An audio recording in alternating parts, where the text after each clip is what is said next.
the signals for the Baltimore Colts. Unitas gives to Amici. The Colts are the world champions. Amici scores. It's amazing, sensational, dramatic, heart-rending, exciting, thrilling finish in the history of college football. California won the big game. 5 seconds left in the game. Do you believe in miracles? Yes! This is Phil Steele. This is Mike Burnham. This is Wes Durham. This is Mike Ashley. Hi, this is Chuck Foreman, number 44 of the Minnesota Vikings. Woo, mercy, this is handsome Jimmy Vane, the Boogie Woogie Man. This is Coach Fry with Virginia Tech football, and you are listening to Big Dog Sports Talk. Are you ready to rock? Are you ready to roll? Okay, let's do it. You're in the doghouse with Rick Watson on Big Dog Sports Talk, presented by Pulaski County Sports and Entertainment. Join us in the Family Fencing Studios and chime in on the McClellan Chiropractic chat line. He's keeping cool with help from Little River Heating and Air, but this show is straight fire. And now, the big dog, Rick Watson.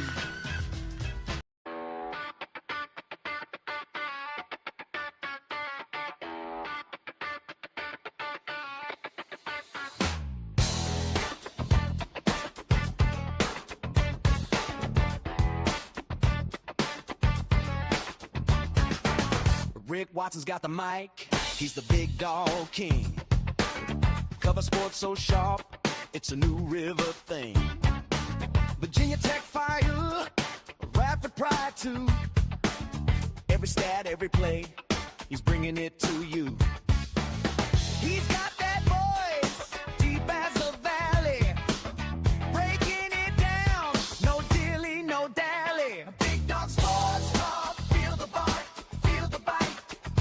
Rick's in the zone, every day, every night, from the Hokies to the Highlanders. He's got the spark, Big dog sports talk, lighten up the dark.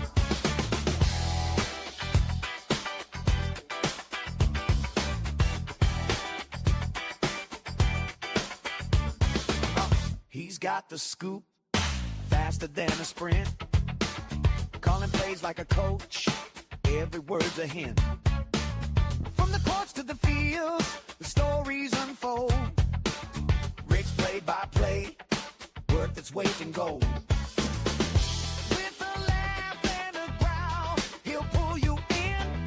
Big Dog's podcast, let the games begin. Big Dog Sports Talk, feel the bark, feel the bite. Rick's in the zone, every day, every night, from the Hokies to the Highlanders. He's got the spark, Big Dog Sports Talk, lighten up the dark.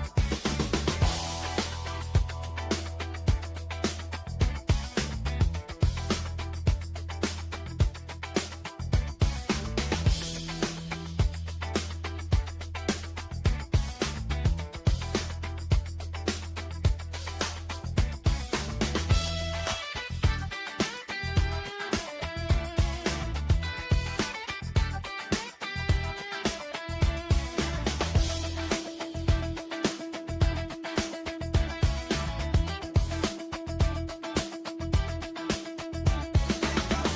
talk, feel the bark, feel the bite. Rick's in the zone, every day, every night, from the Hokies to the Highlanders. He's got the spark, Big Dog Sports Talk, lighten up the dark. Big Dog Sports Talk, feel the bark, feel the bite. Rick's in the zone, every day, every night, from the Hokies to the Highlanders. He's got the spark, Big Dog Sports Talk, lighten up the dark.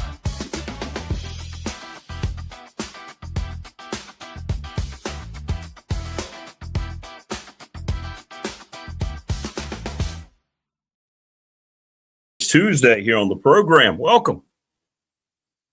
BDST, please subscribe, like, and share. Hit us up in the McClellan Chiropractic chat room or the Professional Door Incorporated text line 3910788. Here from our Family Fencing Studios, presented each and every day by Pulaski County Sports and Entertainment. Coming up today, We got a lot going on. Marva joins us. It's North Carolina week. Watch out. Tar Heel Fever coming up from Marva. We'll get into game number 1. What is up, Southwest Virginia to Texas? Brian Siegler from the Boundary Corner. And then Tim Miller from Pulaski County Sports Entertainment. Mike Burnup will be on tomorrow. He had a conflicting doctor's checkup this morning. So Mike will be back with us tomorrow. Don't forget our attorney Ryan Pry, BDST Fan Question of the Week. Who, in your opinion, is the greatest NFL coach of all time? Hit us up in the – well, you can hit us up. You can DM me or on the BDST text line, brought to you by Professional Door Incorporated.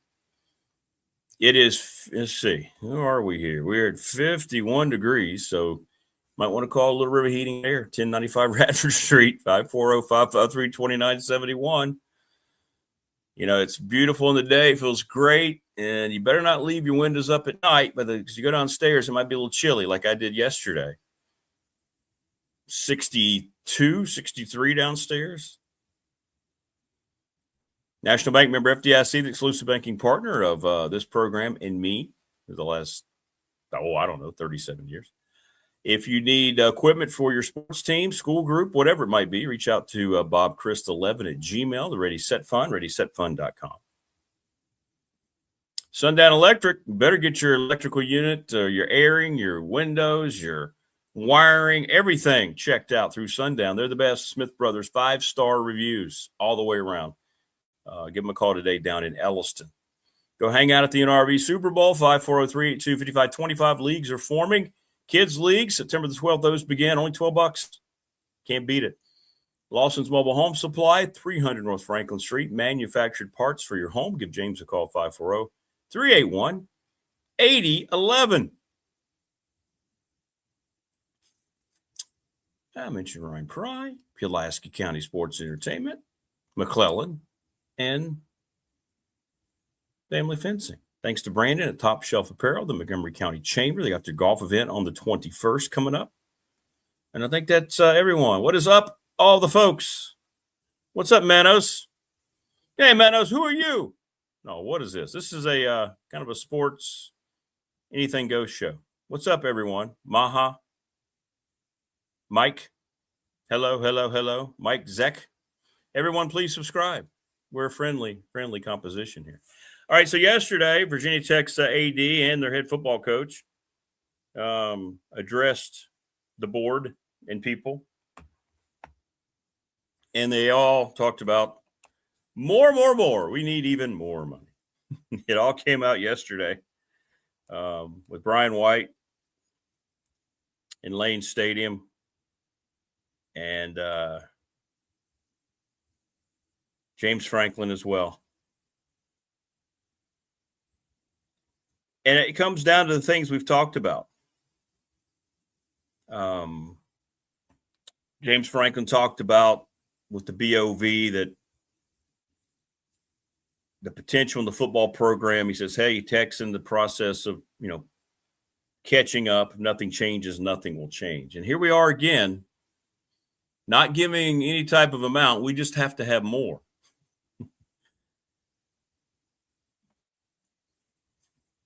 Oh, thank you, Mike Pog. What is up, Prometheus? Appreciate that. Yes, please like, subscribe. Thank you, Aldrich. I don't know. I just generally am getting tired of this message. It's I'm just bringing it up because it happened at Tech. I'm seeing it everywhere. This whole thing has just become – it's just ridiculous. It's just ridiculous. Somebody sent me a text message on the Professional Door text line asking me, so how many of these coaches throughout the country actually spend money, their own money, to help their own program?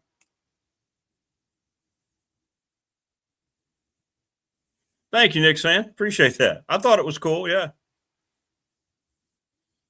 Apparently it's a very popular beer, and I'm a huge Godzilla guy. Congrats again on your title.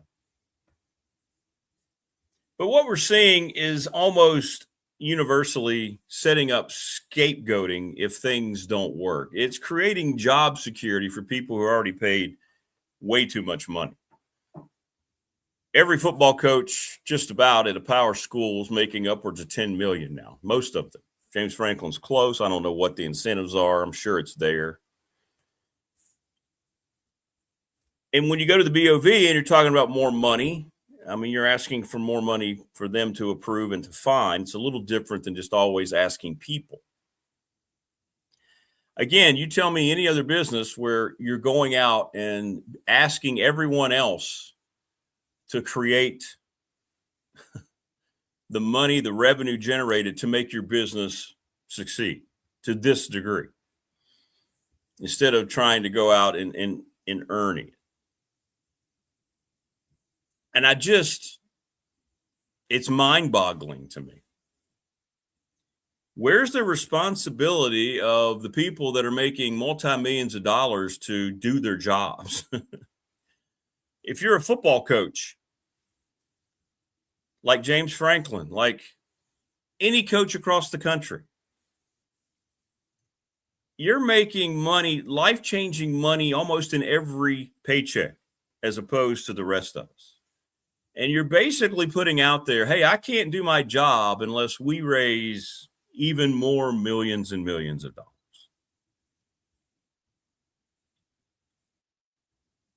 It gets a little tiresome.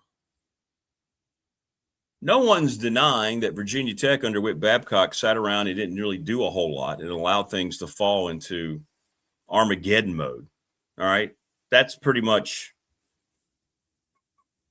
accepted across the board.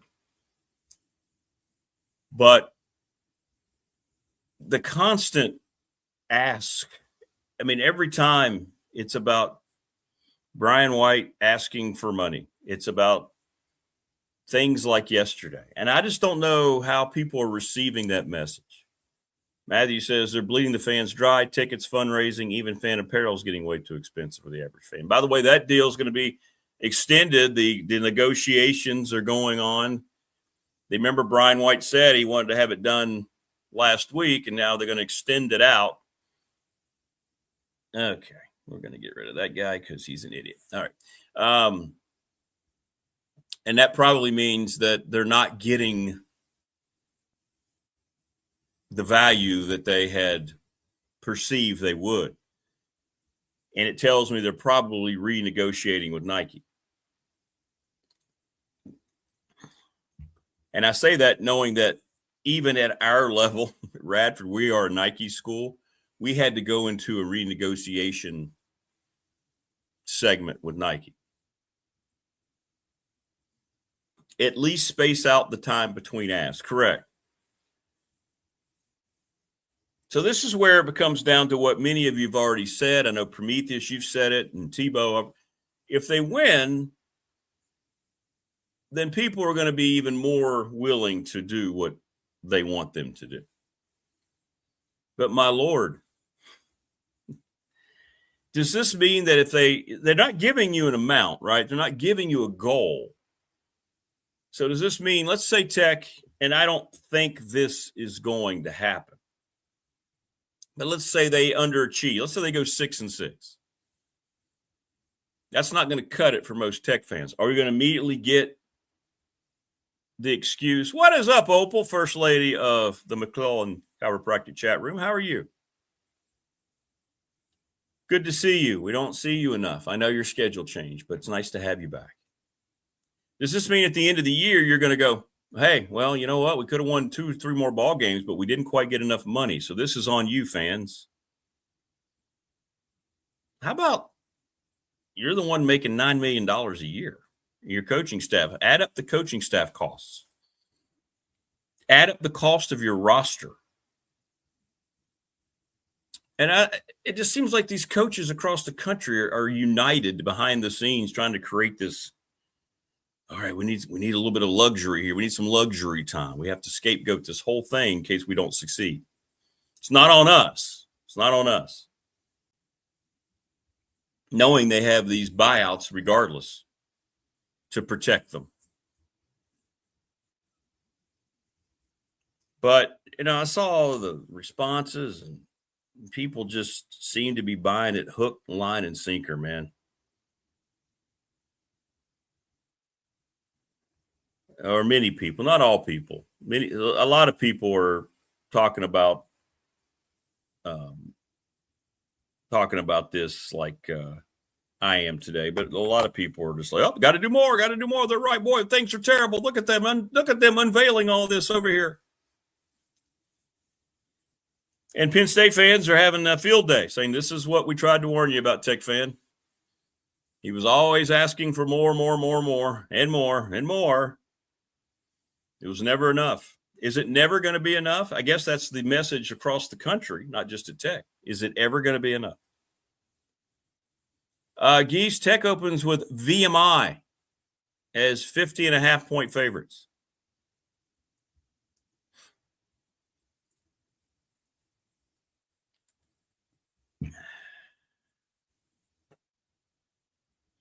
From Atlanta, where the local residents ride the MARTA train, to Ireland, where our beloved Marva hopes the UNC football team can make points rain. And Palm Coast football is back, and we can't complain. BDST is alive. Good job, Morris.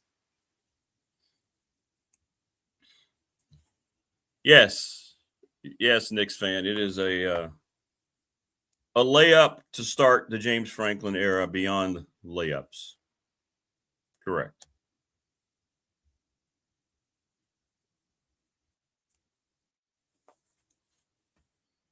Yep. Well, they announced a sellout. We'll see what it looks like when it's there, how much tickets are being resold. People like that are taking advantage. I think a lot of people are taking advantage of trying to make a little money off VMI tickets. Yeah, we talked about that. We said that weeks ago that, of course, they were going to announce a sellout for VMI. It's the first game for James Franklin's era. And then it comes down to personal decision. It comes down to what people want to do. Well, if they make the playoffs, then people will be more willing to open up their pocketbooks. You'll have more corporate sponsorships, right? Winning makes people more willing and happier donors.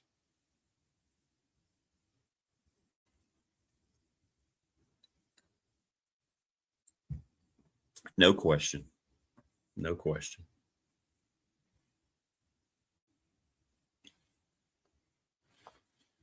If it goes average,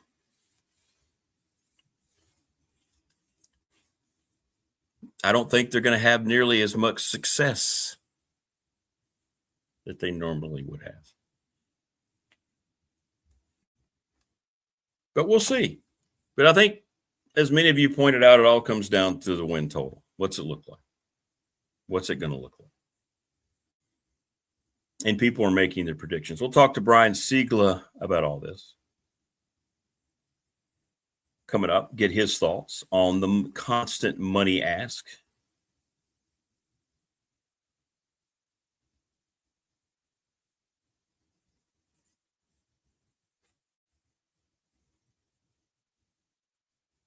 And we'll see what he thinks about it all. And is that the cure for all? I mean, it doesn't guarantee anything. It doesn't guarantee success at all. And I think if you're going to, and I guess they probably did present it, I don't know. It would be nice to see the levels of comparison, and maybe they've done that. And if y'all have seen that and I haven't, just let me know. But for instance, when they just talk about James Franklin comes out and talks about how far behind they are, which he did yesterday. Yes, we've made progress, but we're still very far away. Okay, so what does it look like? Can somebody provide the level of where Tech currently stands and what they are aspiring to get to? Are they looking at Ohio State levels? Are they looking at Michigan and Alabama and Georgia levels? Are they looking at Miami and Florida State? I mean, where's the comparison? That's what I want to see. And maybe they did that in their presentation. If I'm somebody on the board, I think I'm asking that question. Right? Thanks, everybody. Thanks to all the new subscribers.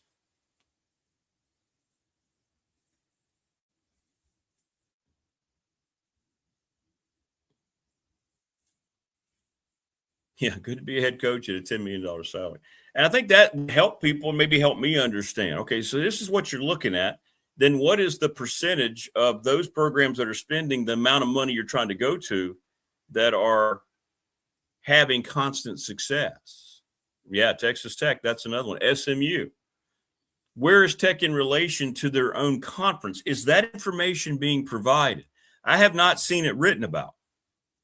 I have not seen David Teal or anybody from Tech Sideline or Damian Sorlet. I haven't seen anybody say, okay, well, this is what this school raised, because those numbers don't have to be forwarded publicly unless they want to release them. We don't go around at Radford and say, hey, this is what we, have. We know our internal budget, but we don't go out talking about it. So it seems like if you want to raise a certain amount of money, you need to share the level you're trying to achieve. Instead of just saying, see this big vat right here? Just keep pouring money in it. We'll keep grabbing it. Just keep pouring it in it. It's plenty deep. Let's go. Let's go.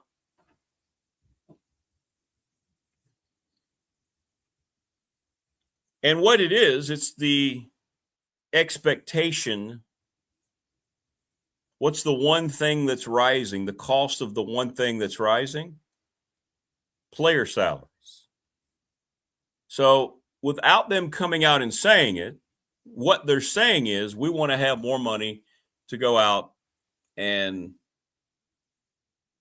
be competitive, getting the highest ranked or the highest pursued players in the portal and in high school, because they know that those amounts of money are going to raise as well. So if Tech spent $30 million on its roster, which I've heard a lot of people over there talk about, they know that maybe in 2027 it's going to be double that, right?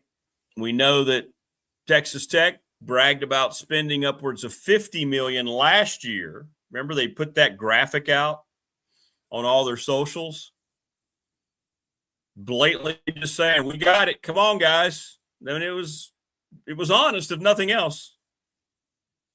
So you have to assume that the cost of these rosters eventually, if nothing is done to, reel them in, and it's just idiotic and insane we're talking about this, but eventually, unless any kind of sanity starts to, grab hold, these rosters are going to approach $100 million, right? Am I wrong?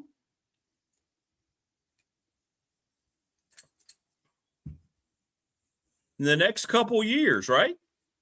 Don't you believe that? The norm, and I've seen Josh Pate on X, and you name some of the people that you respect on there that cover this stuff nationally and full time, saying that rosters are going to be, at the very least, you have to be at $50 million if you want to be a championship player. And that's right now. What's up, Ron? How are you? Good to see you. Good morning to you. So yesterday the message was, hey, we're doing a little better, but we need a lot more. And I'm wondering what kind of questions the BOV, who are all made up of very smart business people, are throwing back at them at this point. That would be my first ask. Where's the literature about what we have and what you're trying to get us to about all these other things? Let me see the numbers.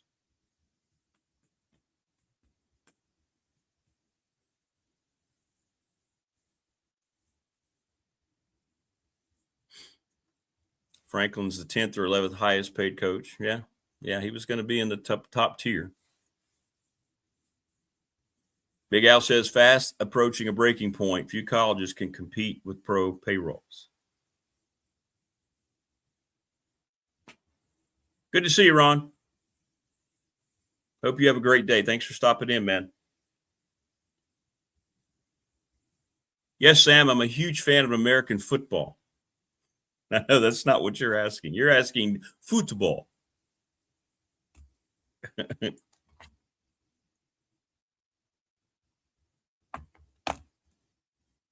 But am I completely off the mark here? Do you not see $100 million in the future for your college football roster?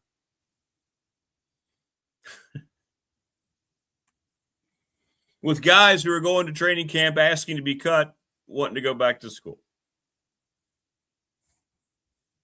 The SEC, by the way, and this is what I got to read this. Let me find Josh Pate, who I like. I like Josh. He does a good job. So the SEC released this last night. After a Monday evening video conference of the presidents and chancellors of the Southeastern Conference, the conference is issuing the following statement. You ready? College athletics, not former professional athletes, have been at the heart of the Southeastern Conference. Individuals who choose to leave college athletics, sign professional playing contracts, and compete professionally should not then be permitted to return to college competition. But what will they do about it? Since the SEC and one of their biggest coaches in that league profile-wise has gotten two now. College sports are for college athletes. The current confusion around national eligibility standards emphasizes the need to advance the Protect College Sports Act, which seems to be dead in the water.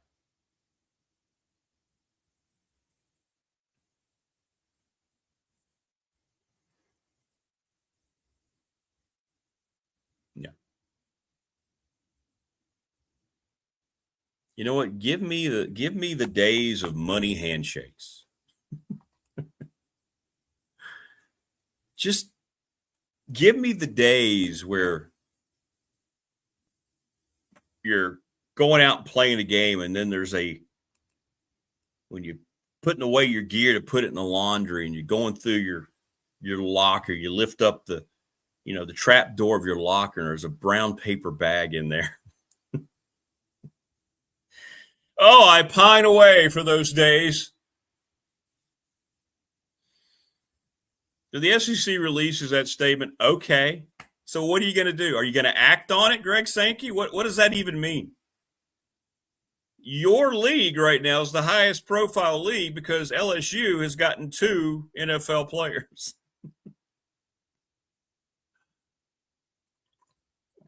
The hypocrisy knows no bounds. And these are the people that are in charge of running college athletics, which is why we are where we are. Right?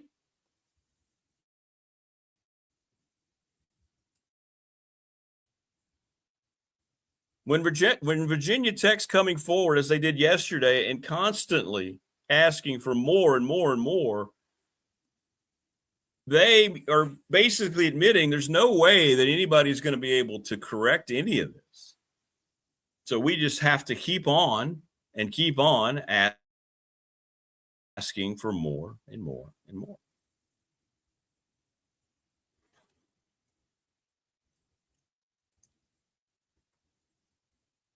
So when people try to discredit fans, right? And by fans, I mean donors, season ticket holders. You don't have to donate a huge amount. If you're buying merch, if you're paying your parking, if you're buying your season tickets, that's a pretty strong investment nowadays. You know what? You're going to have a say. You deserve to have a say. You deserve to have an opinion. Are people going to buy if Tech goes 6-6? It's going to happen. The inevitable is going to happen if that does occur.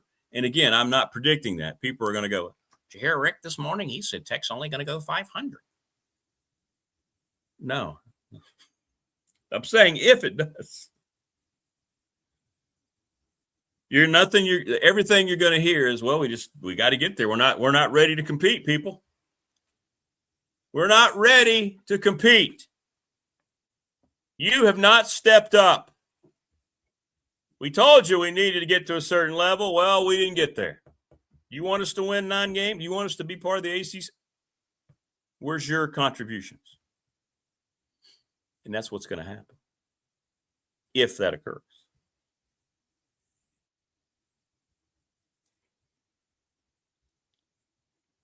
Does Eanes Cantor Freedom need to play college football as well? Yes, he does.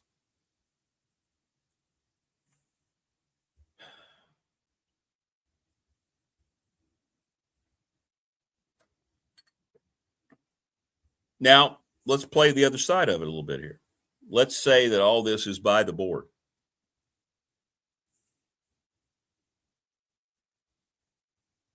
Do all these new people that have come in here have all these new people that have come in here? Now, you got to keep in mind, Brian White was at FAU. So he wasn't at a place that had nearly as much as Virginia Tech. So it's not like he's coming from Alabama or Texas or Ohio State. He's coming from FAU. But James Franklin is coming from a blue blood. He knows how it's supposed to look, which we've talked about in terms of those folks up there in Happy Valley, whatever you think of them, have spent money. They met every resource goal that was asked. The ask, and they've been talking about it, they're showing up everywhere, as they have been throughout this whole process, saying, this is what we tried to warn you about.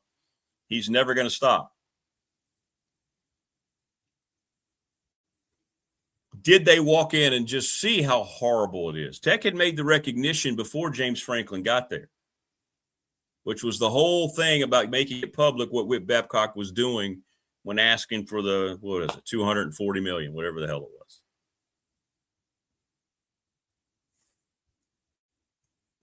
James Franklin, what did he talk about when Brent Pry, when he rehired him as the defensive coordinator? Well, he didn't have the resources here he needed to succeed.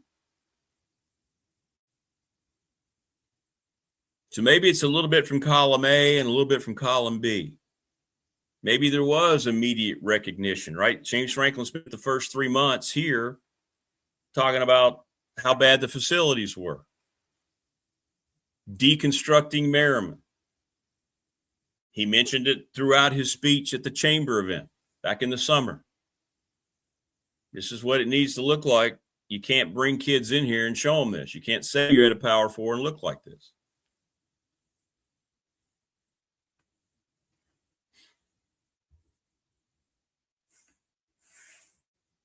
So he knows, coming from somewhere else like Penn State, who has nothing but pristine. Heck, Penn State's spending over $700 million on a stadium renovation.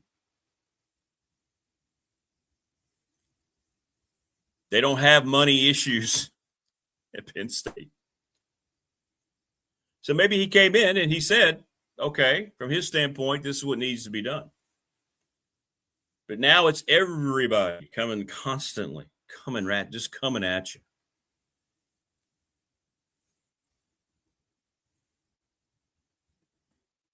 And now they're saying that, hey, everybody's been asking about what? Sufficient internet connectivity. And now, hey, it's being promised in 2027 by Brian White. We've heard that for how many years now? Lane says, thank goodness we got those new lights and scoreboards. It will translate into wins. No, it's not bald. It's just cut short, Don. See? It's the light. The light makes it look worse. Thanks for your concern, though, Don. Please subscribe.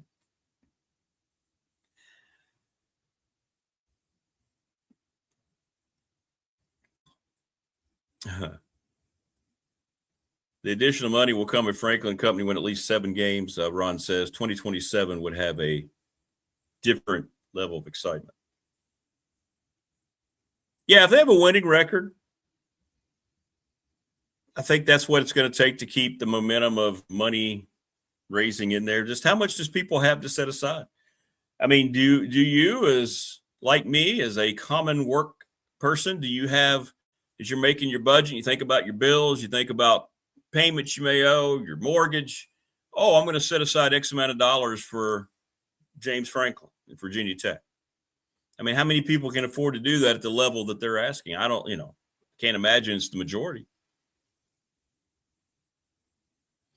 Well, if Dabo was talking about how Clemson is way behind, then I don't know where he's talking, because if you've never been on campus at Clemson, they are in want of nothing. That surprises me to hear Dabo was saying that. I mean,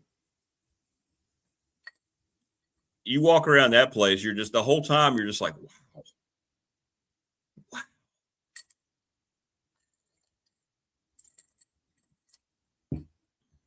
Crazy.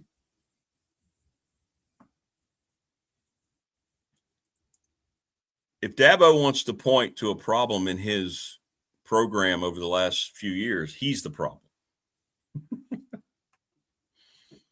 What's up, Maxim? ¿Cómo está?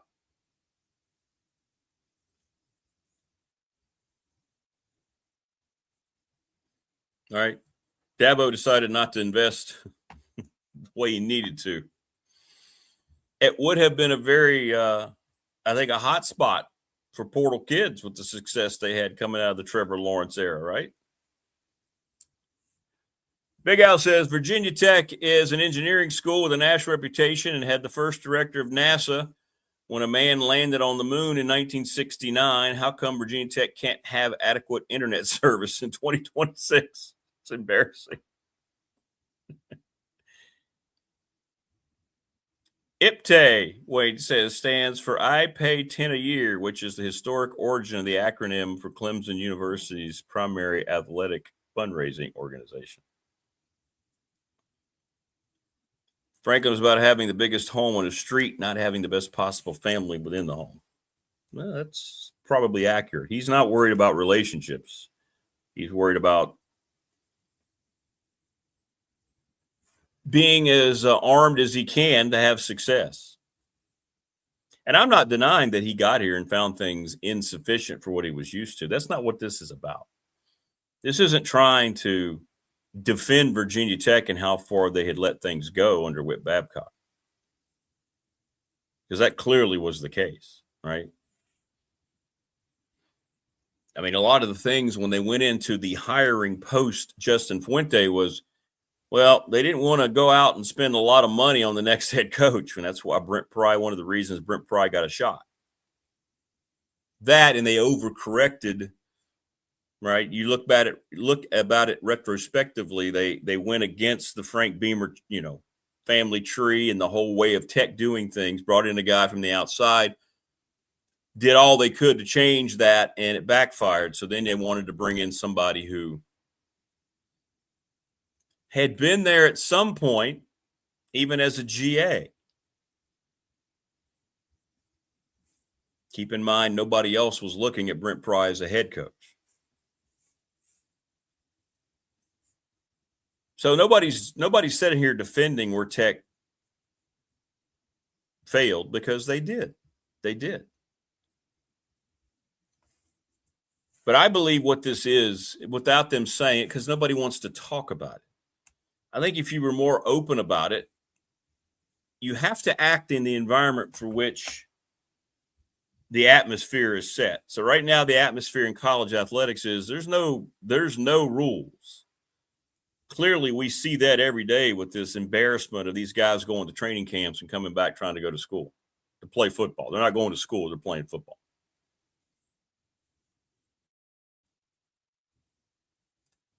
So it's hard to sit there and prepare and say, we really think something's going to happen, so we don't need as much money as we think. No, they have to go out and say it like this, because they don't want to tell you what it's really for. And what it's really for is they are estimating how much it's going to cost just to put together a roster that could make them competitive. They don't want to talk about that openly to people like the board, who aren't necessarily schooled on the inner workings of what goes on in intercollegiate athletics. Clearly they weren't, because how many of them responded with shock when Whit Babcock said we needed $240 million? Remember that? Talked about it. We had people on the show talk about it. David Teal talked about it. Bill Roth, Mike Burnham. They were just gasping. They had no idea. Well, they're not going to understand why it's going to take eventually $60, $70 million to field a roster in football that can make you a conference contender or a national contender. But that's what this ask is trying to cover. There's nothing else that's going up to this degree to where you're constantly saying we don't have money.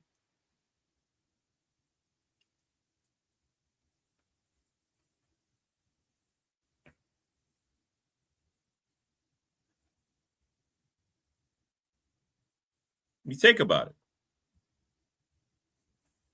Does Lane Stadium, other than the aesthetics, right? And Wayne pointed out, you got the new scoreboard. You got the new lighting. They're going to have, apparently, finally the internet fixed, hopefully, knock on wood, next year. They've redone the chairs. A lot of people didn't like it. I'm trying to think, what does Lane Stadium need refurbishing? What's up, Man United? Good to see you again. Do you ever look at Lane Stadium when you're sitting in it and go, boy, this place is a dump? I mean, it's one of the most pristine places in the country, in my opinion. They've got the football facility. They've got the weight facility. I mean, you tell me, you point out to me where anything is skyrocketing more than players' salaries on rosters across the country to where this constant, we're not where we need to be, would fit. So why not just come out and say it? Let's just come out and say it. Right? We need this to pay this. And I think maybe you'd have better results.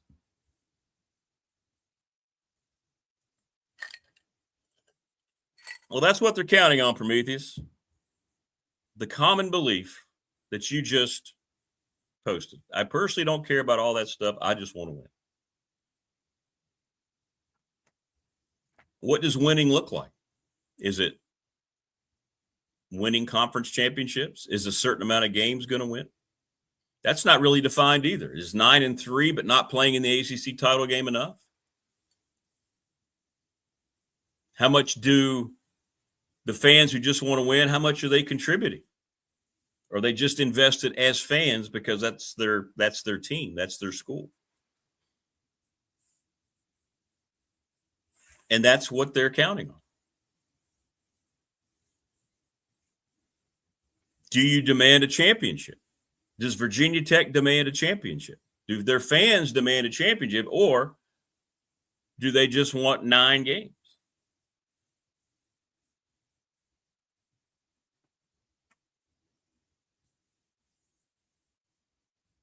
I mean, Virginia Tech necessarily wasn't head-to-head in the arms race when Frank Beamer was competing year in and year out for ACC championships. Now, we didn't have all this, but players were being paid. We'll never know the amounts, but they were being paid. But what did it take? It took Mike Vick. It took a constant recruiting push, the kind of talent infusion. And I believe that when you see these asks go out constantly, it's about talent infusion. I don't know what else it could be. Tech's travel is top notch. We're just talking for the football program here, right?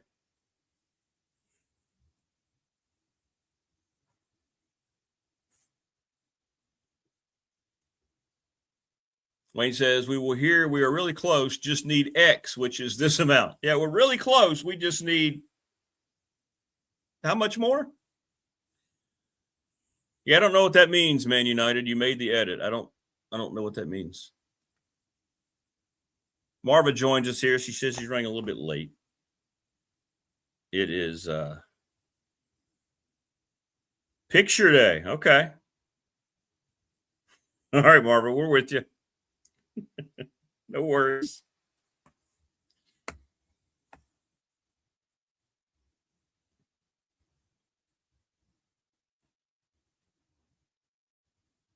Nothing to see here.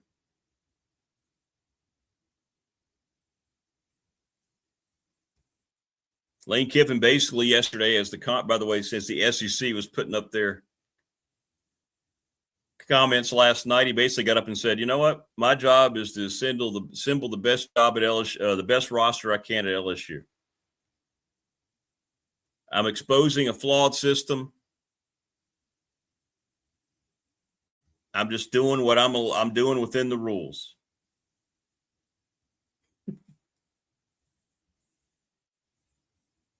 Let me ask you this. At some point,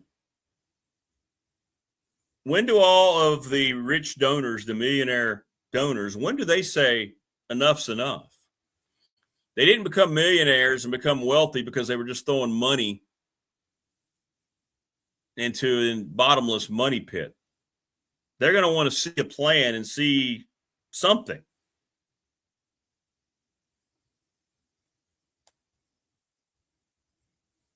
When does that hit? Right? When do the millionaires decide to stop giving? Then what does college football do?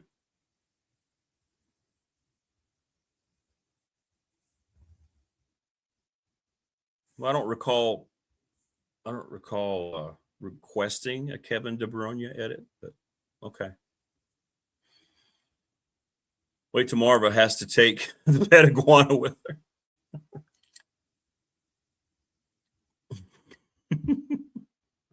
Well, we'll ask her that question.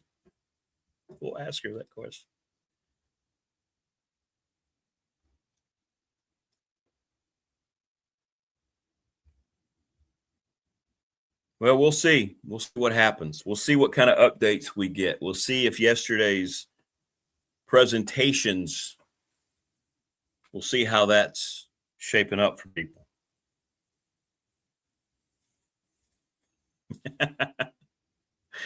Southwest Virginia, Texas says, before Marva joins us, let's take the opportunity to say that I hate everything about UNC and I hope their teams crash and burn. Since we're calling for honesty at all. Correct. Payer payment in the 90s was more, that was blue chips is what it was. Yes.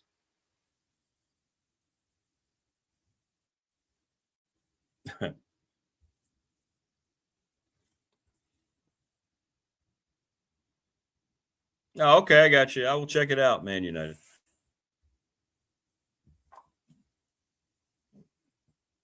But I just thought that was curious. And it's the constant promotion of the message, too, by tech social media. I mean, it is the only message they're trying to get across right now.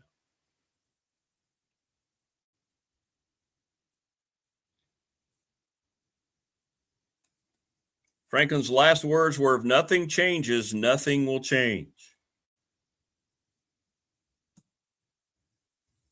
He did say, if you've studied the data, there's a whole step that we need to take. So what was the data? That's what I'd like to know. If we saw the data, maybe it would help me understand. What data?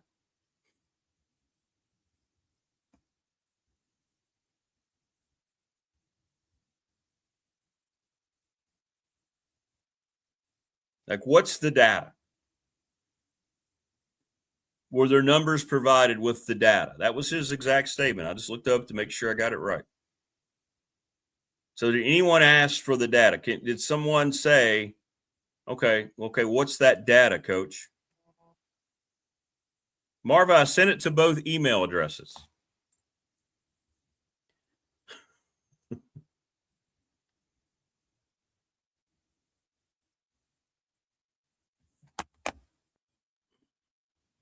right, let me do it again.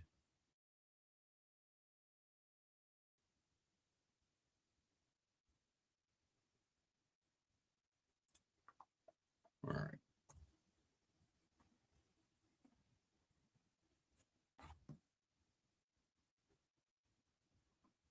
All right, just send it again. Well, look at there. Looks like she found the link. Look at there. Boy, you're just all hectic this morning, aren't you? Yes, Rick. Picture day. Okay. Yeah. This gives me memories of last year. I keep saying I've got to tell you, I just can't do the show on picture day because picture day, inevitably, something goes wrong. And there's a bunch of extra work to do to get the kids out of the door looking decent for picture day. So they are on their way. They left late this morning. Yay! I don't know. It's just, I'm glad to have them out of the door. I'm glad that I'm actually here with you because I didn't know if it was going to happen because everything was going wrong. Well, what's the boy wearing? What did he end up wearing? Well, I mean, he goes to a school this year that has uniforms, and so they have to wear a certain thing on picture day. He's wearing a white polo shirt and khaki shorts. Ooh. Okay, so they're just going to show him from the waist up though in the picture, so it doesn't, But yeah, I had to get the shirt ready. He didn't want to get up this morning. He got up late, and I'm like looking at the clock. I think I first tried to get him up at 6:20, or no, right before 6:20, and then he's 6:30. He's still in the bed, and I'm like, come on, it is now 6:35. You got to get up because really they're supposed to leave at 6:40. So I'm like, come on, we got to get moving. And then sister, no issues with her, got her up a little at like 6:05 because I had to help with the hair for picture day, and that was fine. She was ready to go, but it's just a stressful morning. Yeah, it's very stressful. So now, what did the girl wear? Now she's probably already thinking, she "Hey, has to wear the same thing. She has to wear she wears a gold khaki shirt, not khaki, a gold polo shirt, and khaki pants. Okay, so again, they're only going to see her from the waist up, but she wears pants every day to school because she's cold, and he wears shorts every day because he refuses to wear pants. But we did have to get him a sweater for school because it is extremely cold in their school. But he still will not wear pants. But he said, okay, I'll wear a sweater. The teacher sent a note home for all the parents. It's very cold here. You may want to send kids in with a sweater, no matter how hot it is. It's like burning up outside, but inside it's like a freezer. I didn't realize they were at a school where they had to wear uniforms. Well, here in South Florida, nearly all of the school. Well, I shouldn't say South Florida. In Miami-Dade County, nearly all of the schools require uniforms. So before now, they were actually at a private school, which oddly enough did not require uniforms because they were all about the arts and they're just like, whatever. Wow. But yeah, they are in a charter school now, which is public, of course, and they are uniform, very adamant. Like they're very strict. Shoes can only be all black, all navy, or all white. And that's such a challenge because if your audience probably never shops for kids' shoes, but if you do, you'll find it's really hard to find solid color shoes. They usually have different designs on them. They want to attract the kids. But yeah, it's hard. So sounds hard. Sounds like something I wouldn't want any part of. I wouldn't want to wear a uniform every day. Yeah, but pretty much every kid in Miami-Dade County wears a uniform to school. It's weird. Public and private. But it's just, they say it keeps the focus on academics, and maybe so, but I will tell you those uniforms are expensive. That's ding, ding, ding, ding, ding. Now we know why. Now we know they why. are very expensive. It's like, oh, great. Well, let's get your mind on something positive, huh? It's game week. We are like 4 days away. Oh my goodness gracious, Carolina! You're the first game of the year. Congratulations! Yeah, we're very excited. That first win's coming this Saturday. I know you'll be watching. I will be. I am. Yeah. Good. So maybe you text me during the game when you see Carolina's up by like 3 or 4 touchdowns and I will. Dominant performance. Yeah. Oh, if that happens, I'm just going to call you. Marva, are you watching this? Yeah, and we may have to go on the air. I don't know if we can do that with this current setup. Yeah, we got to go on the air, a special show. Yeah. Well, you named change everything. Billy Edwards won your quarterback job. I know, and I'm excited. You're excited, right? An experienced guy, very experienced, right? Well, I mean, against Power 4 schools, he's his led offenses to 20 touchdowns. But it says here he's turned the ball over 15 times. Well, also I've kind of feel for him. He's had some injury issues and looks like he's, all healthy now. He's ready to go. A very experienced guy. So yeah, he's going to be the one to make this a special year. To people are going to talk about him at the end. Look at what he did. it's going to look great because you're playing on Ireland green grass. They make sure that, and by the way, they made a statement, by the way, about playing on grass. It's amazing how this country, who is the father of football, American football, can't get that concept in their minds. But grass is better. Correct. But anyway, it looked. I mean, you have fewer injuries, and isn't that what we want? We don't want players hurt. So your quarterback is not really great. He's, I guess, I don't know. He's bounced around a little bit. He's bounced around a little bit. It took him a while to name him. What do you think? Is there any realistic shot, not only in this game, but early in the season, Carolina's going to do enough to kind of advance Bill Belichick's program, or is this going to be the death knell starting on Saturday at noon? Rick, I don't know the answer. I'm just asking the question. We're 4 days out. I'm excited. Okay, this is going to be the resurgence. This is going to be, wow, people are going to be doing the genius talk again. Okay? Are they? You think? Well, I mean, what else would people do if he turns this thing around? If he turns it around. I don't know about genius, but if he turns it around this year, we don't. By the way, is his son back? Is he still gone? He's still gone. We still don't know what's going on with him, yeah. We know Michael Lombardi's not back. Yeah, he's not back. He's still under investigation. I'm guessing you're already over in Ireland, right? I'm guessing they've already. I mean, I can't imagine. I would imagine. I haven't heard if they're over there yet, but I would think so. I mean, 4 days out, right? You need to get over to get acclimated to the absolutely change in time and climate and all that other stuff.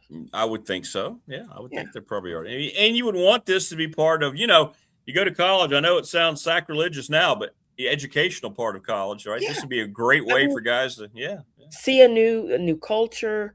I'm sure they will have some time in the schedule for them to do something that's, some touristy things. I would imagine. I can't imagine you're going to take somebody all the way across the world and then you're just going to say, practice starts at 8. You don't get to do anything. So I'm sure they're going to plan some trips for them. They get to try some, special foods and meet some native people to the country. So I hope it's a good experience for them. Culturally, see something different, but also very positive experience on the field, a dominant performance. Again, this is 4 days out. This is when everybody is excited and everybody, is dreaming of that, national championship season. I'm sorry, did I say something funny or? Wayne says Jordan is going to have new shiny jeans for the island trip. We can't wait. Yeah, they're going to be green. She's going to have she's going to have on something green. Yeah. She's gonna, play it up to make her Irish friends, get their favor. So she'll be there. Yeah, they're gonna find her. There, camera will find her. Yeah, always. Yeah. The camera always finds her. But what we're hoping though is that there's no embarrassing social media post by her. Right? She can go on the trip, but let's just not post something that's gonna make us all cringe. Okay. What's her name? Now, of course, when you say that, it makes me think of every other Jordan in the world. I just can't think of her last name right now, Rick. Again, I try to limit my Jordan exposure. So someone will have to Google it. Yeah, I don't know her name. Jordan something. Yeah. It's not Jordan Belichick. No, it's not. They're not married yet. Oh, God. You just no way, right? There's no way he'd do that, right? That may happen. He may have a whole nother family. Jordan Hudson. That's right. Hudson Wade. Yeah. So, yeah. I mean, I could see them again. That could happen. She's so young, he could have, like I said, a whole new family.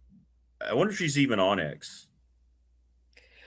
I'm sure she's on Instagram. I bet she's not even on X. She might not be on X, but she is that. Like I said, you got to go to Instagram, Rick. I'm sure she's on. Oh, really? Yeah. All right. We'll look it up here and see if she's posting things. Although I don't understand Instagram, so. Jordan Hudson. Oh, there she is. What she got up there? You called it. 113,000 followers. Yeah, she's popular. I don't know how to look at recent posts on Instagram. Well, you have to go to her account, go to her, click on her name, go to her account, and scroll through. But I would just say, be cautious. I don't know. Well, you see stuff, but it's posted from April. She hadn't posted since April. You can't see her current feed. Oh my goodness! You're gonna make me open up Instagram and see Yeah, I don't know how this works. Instagram. I have no idea about it. Instagram is befuddling. And I know that you follow her, so you did a little act like you didn't know whether she was on there. No, I have no idea. No idea. Okay. Wow. People are saying Prometheus is saying 31-24. You know what? You're only 7.5 point underdogs. I'll say Yeah. that. I mean, it's not. Okay, so if you go here, wait, no, this says athlete. Okay, that's another Jordan Hudson. Okay, that's a popular name apparently. Okay, Jordan Hudson Belichick. It's so funny. That's a search. This is a American cheerleader. It says Wayne just said. Wow. So I'm seeing a whole bunch of pictures of her, but I can't see her actual account. But yeah. Yeah, okay. So we'll have to do that later. We shouldn't be taking Showtime up for this. I'm sure everyone out there is quickly Googling and on trying to find her account. But yeah.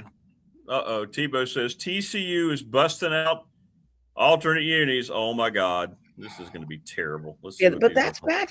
That's good for Carolina, right? Because that means yeah. Those things are just bad. I don't know how you find that stuff. People Yeah, find stuff. I have to get off this right now because see now you go to check out something, you search for something on Instagram, gonna change your algorithm. I'm gonna be getting this stuff now. These are things we do for the show. TCU's purple and black and white. I guess they're purple and white. They added black. Let's see. I don't know what their unis look like here. I'm trying to see what they look like. Yeah, see if you can pull them up. I don't know. I haven't heard about Carolina doing anything special. I hope not. Yeah, because that's it's bad. You don't need all that. No, you're going to display your program to a brand new culture. Why wouldn't you just wear your basic your uniform and your brand? Why would you need to create some stupidity like that? No.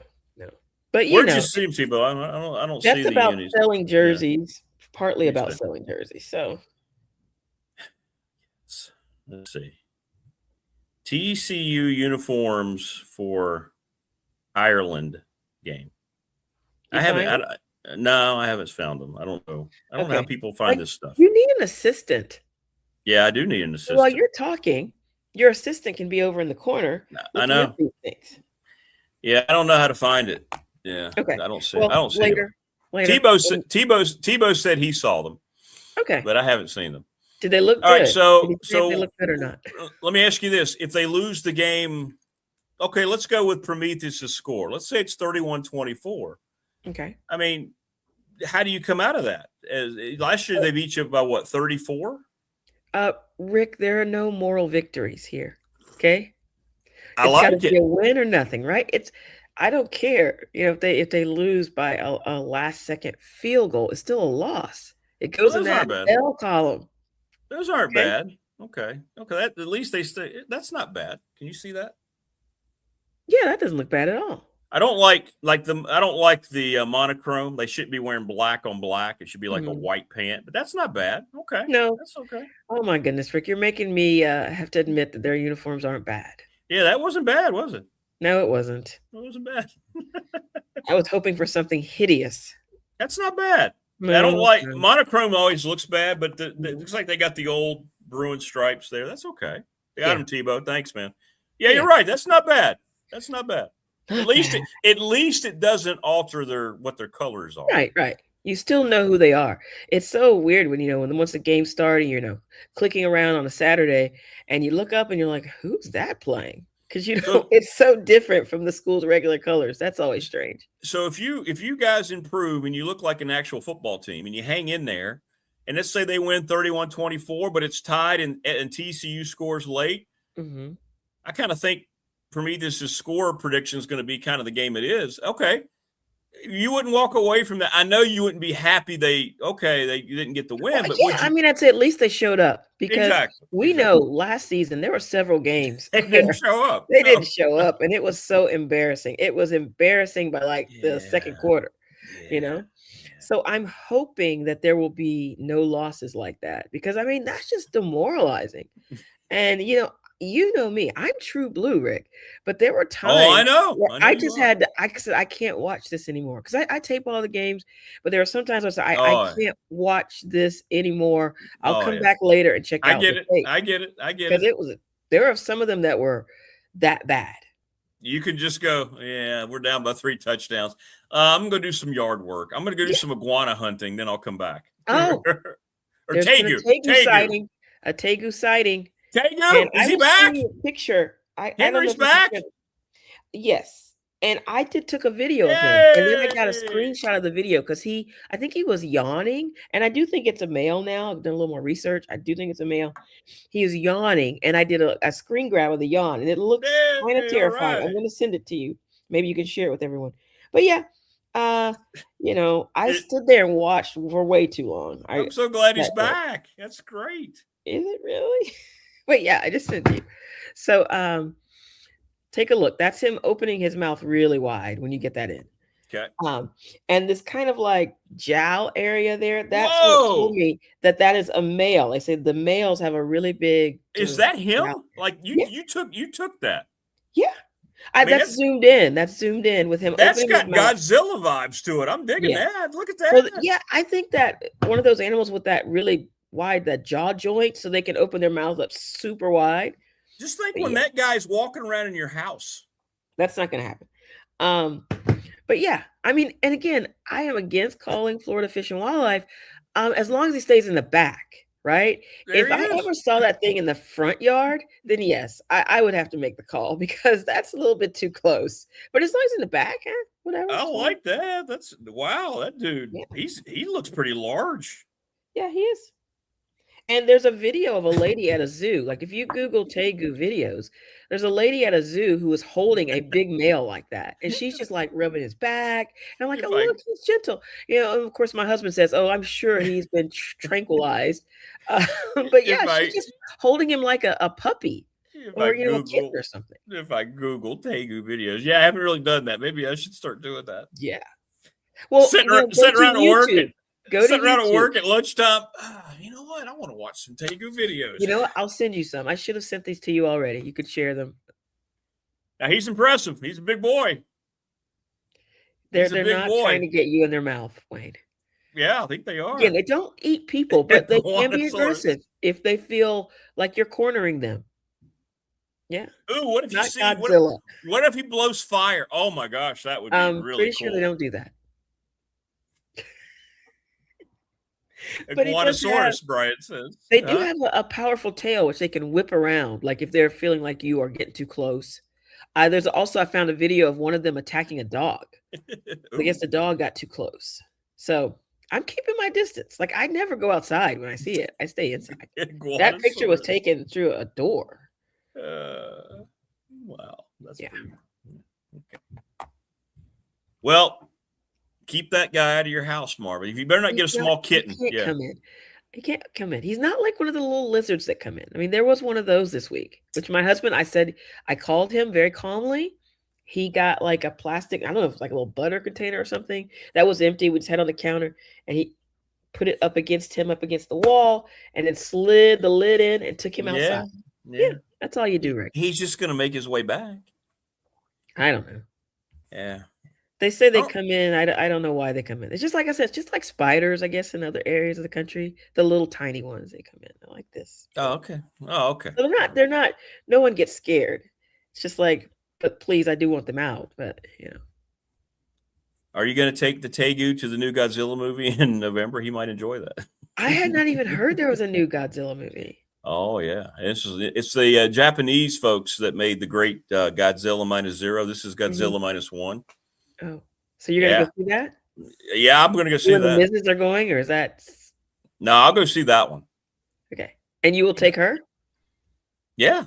Well, Oh, she might go. Yeah, she's not big on that, but she liked the first one. Now the other ones are stupid, but I like them, like the ones versus King Kong, the fighting movie. Those aren't good movies at all. But hey, it's nostalgia. But the one from Japan, that thing was terrific. It was really well done. Really good graphics. Well, just the story it told. Have you seen it? No. Rick, I don't watch stuff like that. Okay. Now, I know. But do me a favor sometime. If go find it and Is start it streaming. It might be. I don't know. It's it's not what you think it is. Okay. So it's like a deeper story. Like I'm going to get into the story. And... Yes, yeah. They tell it. Yes, it's very well done. Very Is well it done. is it too scary for the kids? What is it? Is it like PG? No. Is it R? No, it's not. It's not scary for the kids. Now there's a lot of destruction, but there's no like gore or anything like that. Okay. Well, Yeah. they might like it. I'll look and see if I can find it. And let me know. Yeah, I think you'd like it. Highly recommended. Okay. It got critically acclaimed. Go look at the reviews. Yeah, I don't on know. I somehow totally missed this. Yeah, go look at the Godzilla -0. It's Godzilla terrific. minus. Well, when was that out? I totally don't remember that. Yeah, it's been out. It was about 2 years ago. Yeah, I totally missed that one. Yeah, Godzilla. It's on Netflix. Godzilla It is -1. on Netflix. Okay. I keep getting it backwards. Yeah, Godzilla -1 was first. Godzilla What is the -0 is. -1? What does that mean? Check it out. It's on Netflix. You don't have to pay for it, and I guarantee you're going to be 10 minutes in. You're going to go, okay. Okay. All Well, you right. know what? Maybe we'll sit down and watch that as like a family movie on Friday night. And then I want your review. Okay. Okay. If I can get through it, Rick. I mean, you tell me it's good. I make no promises. Everybody, look at people in chat. They're going to Really, back really? this Okay. up. Well, I trust these people. You gotta trust a guy named Brian Oliver, right? You're going to Brian trust. If you don't trust me, Marva, someone you've known for 25 years, please, at the very least, trust. I'm gonna trust a stranger on the internet. Yeah. The best chat community on YouTube. Yeah. So okay. Well, I will. That will be our thing. Friday night. We will watch that. Okay. Okay. You'll love it. Yeah. You will. Godzilla -1. Right. Here you go. Look at Wayne. He's got a little synopsis of it up already. Okay. This was after World War II. Oh wow. Okay. It shows you how people were trying to recover after the bombs dropped in World War II. Wow. I had no idea it would have a historical bent. So it'll be educational for the kids as well. You care about the character arc. Character arcs are very well done. Something American movies in Hollywood can't do in any way, shape, or form. They're doing in Japan. I haven't seen a movie in so long.